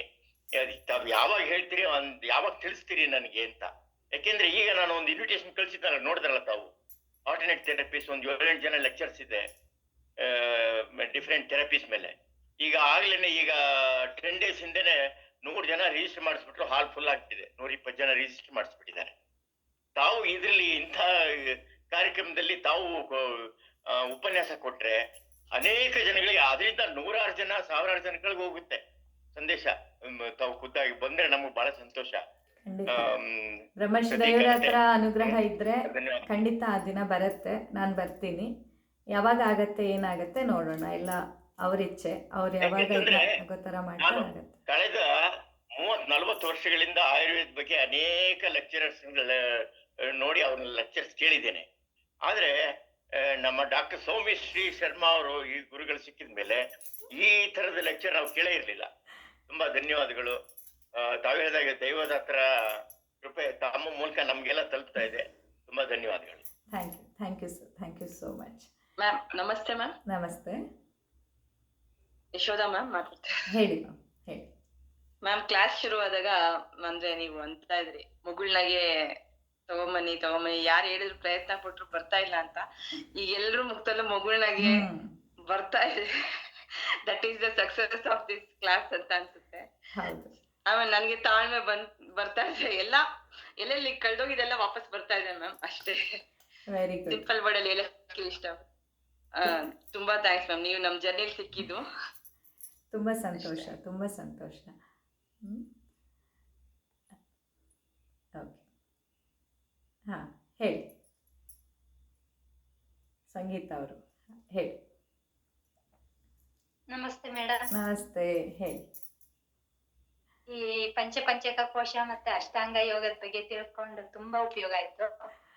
ಅಂದ್ರೆ ಇದರಿಂದ ನಮ್ಮ ಜೀವನದಲ್ಲಿ ತುಂಬಾ ಚೇಂಜಸ್ ನೋಡ್ತಾ ಇದೀವಿ ನಾವು. ಅಂದ್ರೆ ಎಷ್ಟೋ ಸಂದರ್ಭಗಳಲ್ಲಿ ನಾವು ಎಷ್ಟೇ ಪರಿಶ್ರಮ ಹಾಕಿದ್ರು, ಶ್ರಮ ಹಾಕಿದ್ರು ಕೆಲವೊಂದ್ಸತಿ ಅದು ಏನಾಗ್ತಾ ಇದೆ ಅಂದ್ರೆ ಅದನ್ನ ಎಕ್ಸ್ಪ್ರೆಸ್ ಮಾಡಕ್ ಆಗ್ತಾ ಇಲ್ಲ. ಅದೇ ನನ್ ಪ್ರಾಬ್ಲಮ್ ಅನ್ನೋದು ನಂಗೆ ಅರ್ಥ ಆಗ್ತಾ ಇದೆ. ಹಂಗಾಗಿ ಅದನ್ನ ನಾನು ಸ್ವಲ್ಪ ಇಂಪ್ರೂವ್ ಮಾಡ್ಕೊಳಕ್ಕೂ ಟ್ರೈ ಮಾಡ್ತಾ ಇದ್ದೀನಿ. ಅದ್ ಹೆಂಗ್ ನಿಭಾಯಿಸ್ಬೇಕು ಅನ್ನೋದು ಎಲ್ಲ ತಿಳ್ಕೊಂಡೆ. ಇದಕ್ಕೆ ತುಂಬಾ ಧನ್ಯವಾದಗಳು ಮೇಡಮ್. ತುಂಬ ಸಂತೋಷ. ಯಾಕಂದರೆ ನಮಗೆ ಬೇರೆ ಎಲ್ಲದಕ್ಕೆ ಯೂಸರ್ ಮ್ಯಾನ್ಯುವಲ್ ಸಿಕ್ಬಿಡುತ್ತೆ ಮೇಡಮ್. ಆದರೆ ಈ ಜೀವನಕ್ಕೆ ಸಿಕ್ಕಿರಲ್ಲ ಅಲ್ವಾ. ನೋಡಿ, ಒಂದು ಚಿಕ್ಕ ಫೋನ್ ತೊಗೊಂಡ್ರು, ವಾಷಿಂಗ್ ಮಿಷಿನ್ ತಂದರು, ಫ್ರಿಜ್ ತಂದರು, ಅಂತಹ ಪುಟ್ಟ ಪುಟ್ಟ ಯಂತ್ರಗಳಿಗೇ ನಿಮಗೆ ಯೂಸರ್ ಮ್ಯಾನ್ಯಲ್ ಕೊಟ್ಟಿರ್ತಾರೆ, ಹೀಗೆ ಬಳಸಬೇಕು ಅಂತ. ಆದರೆ ಬದುಕು ಮತ್ತು ಇದು ಈ ಶರೀರ ಅನ್ನುವಂಥದ್ದು ದೊಡ್ಡ ಯಂತ್ರ, ತುಂಬ ಕಾಂಪ್ಲೆಕ್ಸ್ ಯಂತ್ರ ಇದು. ಈ ಯಂತ್ರಕ್ಕೆ ಮಾತ್ರ ನಮಗೆ ಯೂಸರ್ ಮ್ಯಾನ್ಯಲ್ ಇಲ್ಲ. ಹಾಗೆ ಈ ಪಂಚಪಂಚಕ ಅನ್ನುವಂಥದ್ದು ನಮಗೆ ಆ ಯೂಸರ್ ಗೈಡ್ ಇದ್ದ ಹಾಗೆ, ಇದು ಈ ಥರ ಬಳಸ್ಬೋದು, ಹೀಗೂ ನಿಮ್ಮ ದೇಹದಲ್ಲಿರೋ ಈ ಅಂಶಗಳನ್ನು ನೀವು ಬಳಸಬಹುದು. ವಾತ ಪಿತ್ತ ಕಫ ಕೇವಲ ಫುಡ್ಡಿಗಷ್ಟೇ ಸೀಮಿತವಾಗಿಲ್ಲ, ಕೇವಲ ಔಷಧಿಗಷ್ಟೇ ಸೀಮಿತವಾಗಿಲ್ಲ, ಅದರ ಹೊರತಾಗಿಯೂ ಅದರ ಬಳಕೆ ಈ ರೀತಿ ಆಗಬಹುದು ಅಂತ ಒಂದು ರೀತಿಯಲ್ಲಿ ಇದು ಹೇಗೆ ಯಾವ ರೀತಿ ಇದು ಯೋಚನೆ ಬಂತೋ ಗೊತ್ತಿಲ್ಲ. ಬಟ್ ಈ ಥರ ಒಂದು ಮಾಡಬೇಕು ಕ್ಲಾಸಸ್ ಅಂತ ಯೋಚನೆ ಬಂತು. ಆ್ಯಂಡ್ ನೀವೆಲ್ಲ ಸಪೋರ್ಟ್ ಕೊಟ್ಟು ಅದು ತುಂಬ ಯಶಸ್ವಿಯಾಗಿಯೂ ಆಯಿತು. ಅದೇ ಒಂದು ಸಾರ್ಥಕತೆ. ಆ್ಯಂಡ್ ನೀವೆಲ್ಲ ಇದನ್ನ ಫಾಲೋ ಮಾಡ್ತಿರೋದು, ಆ್ಯಂಡ್ ಇದನ್ನ ಫಾಲೋ ಮಾಡಿ ನಿಮ್ಮ ಒಬ್ಬರ ಜೀವನ ಬದಲಾಗ್ತಾ ಇದೆ ಅಂತಂದರೆ ಹೀಗೇ ನಿಮಗೆ ಸಂಬಂಧಪಟ್ಟ ಬೇರೆಯವರೆಲ್ಲ ಇದರಿಂದ ಇಂಪ್ರೆಸ್ ಆಗಿರ್ತಾರೆ. ನಿಮಗೆ ಜೊತೆಯಲ್ಲಿರೋರೆಲ್ಲ ಈ ಬದಲಾವಣೆನ ನೋಡಿರ್ತಾರೆ. ಹೇಗಮ್ಮ ನೀನು ಮೊದಲು ಆ ಥರ ಆಡ್ತಿದ್ದೆ, ಇವಾಗ ಹೇಗೆ ಹೀಗಿದೆಯಾ, ಹೇಗೆ ಈ ರೀತಿ ಇದನ್ನ ಸ್ವೀಕಾರ ಮಾಡ್ತಿದ್ಯಾ, ಹೇಗೆ ಈ ಜೀವನವನ್ನು ಇಷ್ಟು ಬದಲಾಯಿಸ್ಕೊಂಡಿದ್ಯಾ ಅನ್ನುವಂಥದ್ದು. ಸೊ ಒಂದೊಂದು ಕುಟುಂಬವೇ ಬದಲಾಗ್ತಾ ಇರುತ್ತೆ. ಈಗ ನೀವು ಎಷ್ಟು ಜನ ಜಾಯ್ನ್ ಆಗಿದ್ದೀರಾ, ನಿಮ್ಮೆಲ್ಲರ ಕುಟುಂಬದಲ್ಲಿ ಒಂದು ಆ ಪಾಸಿಟಿವ್ ಇಂಪ್ಯಾಕ್ಟ್ ಪಾಸ್ ಆನ್ ಆಗ್ತಾ ಹೋಗುತ್ತೆ. ಹಾಗೆ ಅದು ಪಾಸ್ ಆನ್ ಆಗ್ತಾ ಆಗ್ತಾ ಆಗ್ತಾ ಎಲ್ಲರಿಗೆ ಒಂದು ಬದುಕುವ ಕಲೆ ಗೊತ್ತಾಗಬೇಕು, ಜೀವನವನ್ನು ಸಂಭ್ರಮಿಸುವ ಕಲೆ ಗೊತ್ತಾಗಬೇಕು ಅನ್ನೋದೇ ಇದರ ಉದ್ದೇಶ. ಆ್ಯಂಡ್ ನೀವೆಲ್ಲ ಸಂಭ್ರಮಿಸ್ತಿರೋದು ನೋಡಿ ನನಗೂ ಖುಷಿ ಆಗ್ತಾ ಇದೆ. Thank you so much ma'am. ನೀವ್ ಹೇಳಿದಂಗೆ ನನ್ನ ಸ್ಟೋರಿ ರಿಯಲ್ ಸ್ಟೋರಿನೇ ಮ್ಯಾಮ್. ಕನೆಕ್ಷನ್ ಕಟ್ ಆಗೋಗಿತ್ತು ಕೆಲವೊಂದು ರಿಲೇಶನ್ಶಿಪ್ ಅಲ್ಲಿ, ಅದ್ರದ್ದು ನನಗೂ ಎಫೆಕ್ಟ್ ಆಗ್ತಿತ್ತು, ಫಿಸಿಕಲಿ ಮೆಂಟಲಿ ಎಲ್ಲ. ಇದೊಂದು ಸ್ವಲ್ಪ ನನಗ್ ಜ್ಞಾನ ಬಂದಿದ್ದಕ್ಕೆ ನಾನು ಸ್ವಲ್ಪ ತಾಳ್ಮೆಯಿಂದ ಇದ್ದೆ. ಸುತ್ತದವರು ಅಂದ್ರೆ ನನ್ ಸುತ್ತ ಇರೋರ್ಗುನು ಅದನ್ನ ಏನಂತಾರೆ, ಅದು ಎಫೆಕ್ಟ್ ಹೋಗ್ತಾ ಇದೆ. ಇಷ್ಟು ಚೇಂಜಸ್ ತಂದಿದ್ದೀರ ಅಂತ ಅವರು ಆಶ್ಚರ್ಯ ಪಡ್ತಾ ಇದಾರೆ. ನೀವ್ ಅಂದ್ರಲ್ಲ, ಬೇರೆಯವ್ರನ್ನ ಬದಲಾಯಿಸಬಹುದು, ನಾವು ಬದಲಾಗ್ತಾ ಹೋದ್ರೆ ನಾವು ಅವ್ರಿಗೆ ರೋಲ್ ಮಾಡೆಲ್ ಆಗಿ ನಮ್ಮನ್ನ ನೋಡಿ ಅವ್ರು ಚೇಂಜ್ ಆಗ್ಬೇಕು ಹೊರತು ನಾವು ಅವ್ರನ್ನ ಚೇಂಜ್ ಮಾಡೋ ಇದಕ್ಕೆ ಪ್ರಮೇಯಕ್ಕೆ ಹೋಗ್ಬಾರ್ದು ಅಂತ. ಅದನ್ನ ನಾನು ಫಾಲೋ ಮಾಡಿದ್ಕೆ ಒಳ್ಳೊಳ್ಳೆ ರಿಸಲ್ಟ್ ಸಿಗ್ತಾ ಇದೆ. ನೀವ್ ಹೇಳಿ ಕೇಳ್ಬೇಕು ಅನ್ಸ್ತು. ತುಂಬಾ ನೋಡಿ, ಇನ್ನು ಫಾಲೋ ಮಾಡಲಿಕ್ಕೆ ಶುರು ಮಾಡಿದ್ದಷ್ಟೇ. ಇನ್ನು ನಾವು ಪುಟ್ಟ ಪುಟ್ಟ ಹೆಜ್ಜೆ ಇಡ್ತಾ ಇದ್ದೀವಿ. ನಮ್ಮ ಈ ಒಂದು ಇದು ಈ ತೊದಲು ಮಾತಿದ್ದಂತೆ ಅಥವಾ ಪುಟ್ಟ ಹೆಜ್ಜೆ, ಇನ್ನ ನಾವು ಅಂಬೆಗಾಲು ಇಡ್ತಾ ಇದ್ದೀವಿ. ಈಗಲೇ ನಿಮ್ಗೆ ಇಷ್ಟು ಬದಲಾವಣೆ ಗೊತ್ತಾಗ್ತಿದೆ ಅಂತಂದ್ರೆ ಇಮ್ಯಾಜಿನ್ ಮಾಡಿ, ಇದೇ ಪಾತಲ್ಲಿ ನಾವು ಚೆನ್ನಾಗಿ ಓಡುವಷ್ಟು ನಾವು ಸ್ಕಿಲ್ಫುಲ್ ಆದ್ರೆ ಹೇಗಿರಬಹುದು ಜೀವನ ಅಂತ. ನಿಜ ಮ್ಯಾಮ್, ಊಹಿಸಕ್ಕೂ ಆಗಲ್ಲ ಮ್ಯಾಮ್. Thank you ma'am. ಅದು ನಿಮ್ಗೆ ಈ ದೇವರಾತ್ರು ಈ ಥಾಟ್ ಕೊಟ್ಟಿ, ಕಾನ್ಸೆಪ್ಟ್ ಕೊಟ್ಟಿ, ಇದು ಈ ತರ ಮಟ್ಟಕ್ಕೆ ಅದೇ ಗುರು ದರ್ಶನ ಆದಂಗ ಆಯ್ತು ನಮ್ಗೆ ನಿಮ್ ಮುಖೇನ ಹೊರ್ತು ಇದು ಊಹೆ ಮಾಡಕ್ಕೂ ಆಗಲ್ಲ ಮ್ಯಾಮ್. ಎಷ್ಟೆಲ್ಲ ಹುಡ್ಕಾಟದಲ್ಲಿ ಇಲ್ಲಿದೆ ನಮ್ದು ಕೀ ಅಂತ ಗೊತ್ತಿಲ್ಲ. ಎಲ್ಲ ಹೊರಗೆ ಹುಡುಕ್ತಾ ಇದ್ವಿ, ಒಳಗಡೆನೆ ಇದೆ ಎಲ್ಲದು ಅಂತ. Yes, thank you. ಅದೇ ಥ್ಯಾಂಕ್ ಯು ಮ್ಯಾಮ್. ಸೂಫಿ ಅವರೇ ಹೇಳಿ, ನಂತರ ಕ್ಲಾಸನ್ನು ಹಾಗೆ ಅಗತ್ಯ ಇದ್ದರೆ ಇನ್ಯಾರಿಗಾದ್ರೂ ಪ್ರಶ್ನೆಗಳಿದ್ರೆ ನಾಳೆ ಮತ್ತೆ ಕಂಟಿನ್ಯೂ ಮಾಡೋಣ, ತೊಂದರೆ ಇಲ್ಲ. ನೀವು ಟೈಮ್ ಆಗುತ್ತೆ ಅಂದ್ರೆ ಅದಕ್ಕೆ ಸುಮ್ಮನೆ ಇದ್ದೆ. ನನ್ನಲ್ಲಿ ತುಂಬಾನೇ ಚೇಂಜಸ್ ಇದೆ ಮ್ಯಾಮ್, ಹೇಳ್ಕೊಳಕ್ ಆಗೋದಿಲ್ಲ ಶಬ್ದಗಳಲ್ಲಿ. ಎಷ್ಟು ಅಂದ್ರೆ ನನ್ ಡೈಲಿ ನನ್ನನ್ನು ನಾನು ಹರಿತಾ ಇದೀನಿ. ಮತ್ತೆ ಡೈಲಿ ಇದು ಯಮ ನಿಯಮ ನೀವು ಹೇಳ್ಕೊಟ್ಟಿರೋದು ಎಕ್ಸಲೆಂಟ್ ಮ್ಯಾಮ್. ಅದು ನಾವು ಡೈಲಿ ನಾವು ಅಬ್ಸರ್ವ್ ನಿಜವಾಗ್ಲೂ ಅದಕ್ಕೆ ಬೆಲೆ ಕಟ್ಟಕ್ಕೆ ಆಗಲ್ಲ ಮ್ಯಾಮ್. ನೀವ್ ಹೇಳಿದ್ರಲ್ಲ ಇವಾಗ ಅವ್ರು ಯಾರು ಹೇಳಿದ್ರಲ್ಲ, ನಮ್ ಇನ್ನರ್ ಮ್ಯಾನ್ಯರ್ ಏನು ನಿಜವಾಗ್ಲು ಹೆಂಗಿದೆ ಅಂದ್ರೆ ಮ್ಯಾಮ್ ರಿಯಲಿ ನಮ್ ಮನೇಲಿ ನನ್ ಮಕ್ಳೆಲ್ಲ ಸ್ವಲ್ಪ ಎಷ್ಟು ಚೇಂಜಸ್ ಆಗಿದೆಯಲ್ಲ ಮಮ್ಮಿ, ನೀವ್ ಹೆಂಗೆ ಯಾತರ ಅಂತ ನೀವ್ ಹೇಳ್ದಂಗೆ ಅವ್ರೆಲ್ಲ ನನ್ನನ್ನು ನೋಡಿ ಬದಲಾವಣೆ. ಆಕ್ಚುಲಿ ನಾನು ಒಂದು ಸಂಸ್ಥೆಗೆ ಹೋಗ್ತೀನಿ ಮ್ಯಾಮ್, ಬಟ್ ಅದ್ರಲ್ಲೂ ನಿಮ್ ಜ್ಞಾನ ನಾನು ಡೈಲಿ ಕೇಳ್ತಾ ನನ್ನ ಇಂದ್ರಿಯಗಳು ಎಲ್ಲಾದ್ರೂ ತುಂಬಾನೇ ಚೇಂಜಸ್ ಆಗಿ ಬಂದು ನನಗೆ ಶಬ್ದಗಳು ಹೇಳಕ್ ಆಗಲ್ಲ ಮ್ಯಾಮ್. ಅಷ್ಟು ಆನಂದವಾಗಿದ್ದೀನಿ, ಆರೋಗ್ಯದಲ್ಲಿ ಆಗ್ಲಿ ತುಂಬಾ ಚೆನ್ನಾಗಿ ನಿಮ್ ಬರ್ತಿದೀನಿ ಮ್ಯಾಮ್. ಮತ್ತೆ ನಿಮ್ಗೆ ಎಷ್ಟು ಗ್ರಾಟಿಟ್ಯೂಡ್ ಹೇಳಿದ್ರು ಸಾಲದು ಮ್ಯಾಮ್. ಇಂತ ಒಂದು ಕಾನ್ಸೆಪ್ಟ್ ತಗೊಂಡ್ ಮತ್ತೆ ನನ್ನಲ್ಲಿ ಒಂದು ವಿನಂತಿ ಏನಂದ್ರೆ ಇದನ್ನ ಈಗಲೇ ಕಂಟಿನ್ಯೂ ಆಗಿ ಸರ್ ಹೇಳಿದಾಗೆ ಬಾಂಡಿಂಗ್ ಬೆಳೀಲಿ ಮ್ಯಾಮ್, ಬಿಡಬೇಡಿ ಮ್ಯಾಮ್. ನಮ್ಮನ್ನ ಅರ್ಧಕ್ಕೆ ತಂದು ಅಟ್ಲೀಸ್ಟ್ ಒಂದ್ 6 months 1 year ಆದ್ರೂ ನಮ್ ಬಾಂಡಿಂಗ್ ಅಲ್ಲಿ ಇಟ್ಕೊಂಡು ನಮ್ಮನ್ನ ನೋಡಿ ಏನ್ ಮ್ಯಾಮ್? ಆ ಗುರು ಸೂಚನೆ ಅನ್ನೋದು ಸಿಕ್ಕಿದ್ರೆ ಈಗ ನೋಡಿ ಇವತ್ತಿನ ಕ್ಲಾಸ್ ಅನೌನ್ಸ್ ಇರಲಿಲ್ಲ. ಆ್ಯಂಡ್ ಇದು ನಿಮ್ಮ ಯಾರಿಗೆ ಇದು ಹಾಗೆ ಒಂದು ಮಾಡಬೇಕು ಅಂತ ಅನ್ನಿಸ್ತು, ಮಾಡಿದೆ. ಹೀಗೆ ಯಾವ್ಯಾವಾಗ ಸಮಯ ಕೂಡಿ ಬರುತ್ತೆ ಆವಾಗೆಲ್ಲ ನಾವು ಈ ಥರ ರಿವಿಷನ್ ಕ್ಲಾಸನ್ನು ನಾನು ಅನೌನ್ಸ್ ಮಾಡ್ತೀನಿ. ನಾನು ನಿಮಗೆ ಅದನ್ನ ಅವೈಲೇಬಲ್ ಆಗೋ ಥರ ಮಾಡ್ತೀನಿ. ಮತ್ತೆ ನಿಮಗೆ ಇನ್ನೊಂದು ಡೈಲಿ ಮ್ಯಾಮ್ ಒಂದು ಏನಾದ್ರು ಒಂದು ಥಾಟ್ ಆಗ್ತಾ ಇದೆ ಮ್ಯಾಮ್, ಒಳ್ಳೇದನ್ನ ನನಗೆ ಒಂದು ಕ್ಯೂಟ್ ಇದ್ರ ಗ್ರೂಪ್ ಅಲ್ಲಿ ಹಾಕಿ ಮ್ಯಾಮ್. ಅಟ್ಲೀಸ್ಟ್ ಅದನ್ನ ಓದಿ ಆದ್ರೂ ನಾವು ಡೈಲಿ ಸ್ವಲ್ಪ ಇನ್ಸ್ಪಿರೇಷನ್. ಆಯ್ತು, ಟ್ರೈ ಹೌದು ಮಾಡೋಣ, ಮ್ಯಾಮ್. ಟ್ರೈ ಮಾಡೋಣ. ಖಂಡಿತ ಮ್ಯಾಮ್. ಒಂದು ಡೈಲಿ ಒಂದು ಮೆಸೇಜ್ ಯಾವ್ದಾದ್ರು ಒಂದು ಇದು ಒಂದು ಡೈಲಿ ಕ್ಯೂಟ್ಸ್ ಹಾಕ್ತಾರಲ್ಲ ಮ್ಯಾಮ್, ದಿನದೊಂದು ಅದನ್ನ ಒಂದು ಹಾಕಿ ಮ್ಯಾಮ್ ಡೈಲಿ. ಅದರಿಂದ ನಾವು ಶೇರು ಮಾಡ್ಕೋಬಹುದು, ನಾವು ಇಂಪ್ಲಿಮೆಂಟ್ ಮಾಡ್ಕೊಂಡು ಡೈಲಿ ಅದನ್ನ ರೊಟೇಟ್ ಮಾಡ್ಕೊಂಡು ನಮ್ಗೊಂದು ಇದಾಗತ್ತಲ್ವಾ ಮ್ಯಾಮ್. ಪ್ಲೀಸ್ ಮ್ಯಾಮ್ ಇದೊಂದು ಮಾಡ್ಕೊಡಿ ಮ್ಯಾಮ್. ಆಗ್ಬೋದು, ಮಾಡೋಣ. ಮೇಡಮ್ ಹಾಂ ಸರ್, ಹೇಳಿ. ಈಗ ಮೇಡಮ್ ಅವ್ರು ಹೇಳಿದ್ದು ಸಲಹೆ ಬಹಳ ಚೆನ್ನಾಗಿದೆ. ದಯವಿಟ್ಟು ಅದನ್ನ ಅನುಷ್ಠಾನಕ್ಕೆ ತಂದ್ರು ಬಹಳ ತುಂಬಾ ಸಂತೋಷ. ಎಲ್ಲಕ್ಕಿಂತ first of all I should thank you immensely. ಅಂದ್ರೆ ಈ ನಮ್ಮ ಎಲ್ಲಾ ಪಾರ್ಟಿಸಿಪೆಂಟ್ಸ್ ಎರಡು ಬ್ಯಾಕ್ನವರು ಏನೇನ್ ಫೀಡ್ಬ್ಯಾಕ್ ಕೊಡ್ತಾ ಇದಾರೆ, ತಮ್ಗೆ ಎಷ್ಟು ಖುಷಿ ಆಗಿದೆ ಅದರ ಡಬಲ್ ಖುಷಿ ನಮ್ಗೆ ಆಗ್ತಾ ಇದೆ. ನಿಜಕ್ಕೂ ಇದೊಂದು ಅವಕಾಶ ಮಾಡಿಕೊಟ್ರಿ, ತುಂಬಾ ಸಂತೋಷ ಆಗ್ತಾ ಇದೆ. ದಯವಿಟ್ಟು 3 ವಾರಕ್ಕೊಂದ್ಸಲ ಡೆಫಿನೆಟ್ ಅದು ಇಂಡೆಫಿನೆಟ್ ಬೇಡ, ಇವು ಡೆಫಿನೆಟ್ ಆಗಿ 3 ವಾರಕ್ಕೊಂದ್ಸಲ ಯಾವ್ದಾರ ಒಂದ್ ದಿವಸ ಫಿಕ್ಸ್ ಮಾಡ್ಬಿಡಿ. ಒನ್ ಡೇ ಹೆಚ್ಚು ಕಮ್ಮಿ ಆಗ್ಬೋದು, ನೋ ಪ್ರಾಬ್ಲಮ್. ಆಮೇಲೆ ತಾವು ಹೇಳಿದಾಗೆ ಯಾವ್ಯಾವ ಸಾಧ್ಯ ಆಗುತ್ತೆ ವೆಬಿನಾರ್, ಫ್ರೀ ವೆಬಿನಾರ್ ಮಾಡ್ತೀನಿ ಅಂತ ಹೇಳಿದಿರಿ. ತುಂಬಾ ತುಂಬಾ ಧನ್ಯವಾದಗಳು. Thank you once again. And I thank all other participants, my friends. ತುಂಬಾ ಧನ್ಯವಾದಗಳು. ಆಯ್ತು, ಬನ್ನಿ ಎಲ್ಲರೂ ಸೇರಿ ಇಡೀ ಜಗತ್ತಿಗೆ ಒಳ್ಳೇದಾಗ್ಲಿ ಅಂತ ಕೇಳ್ಕೊಳ್ಳೋಣ. ಧನ್ಯವಾದಗಳು ಮ್ಯಾಮ್ ನಿಮಗೆ. ತುಂಬ ಧನ್ಯವಾದ. ಎಲ್ಲವೂ ಬ್ರಹ್ಮಶ್ರೀ ದೈವರಾತ್ರ ಚರಣಗಳಿಗೆ ಅರ್ಪಣೆ.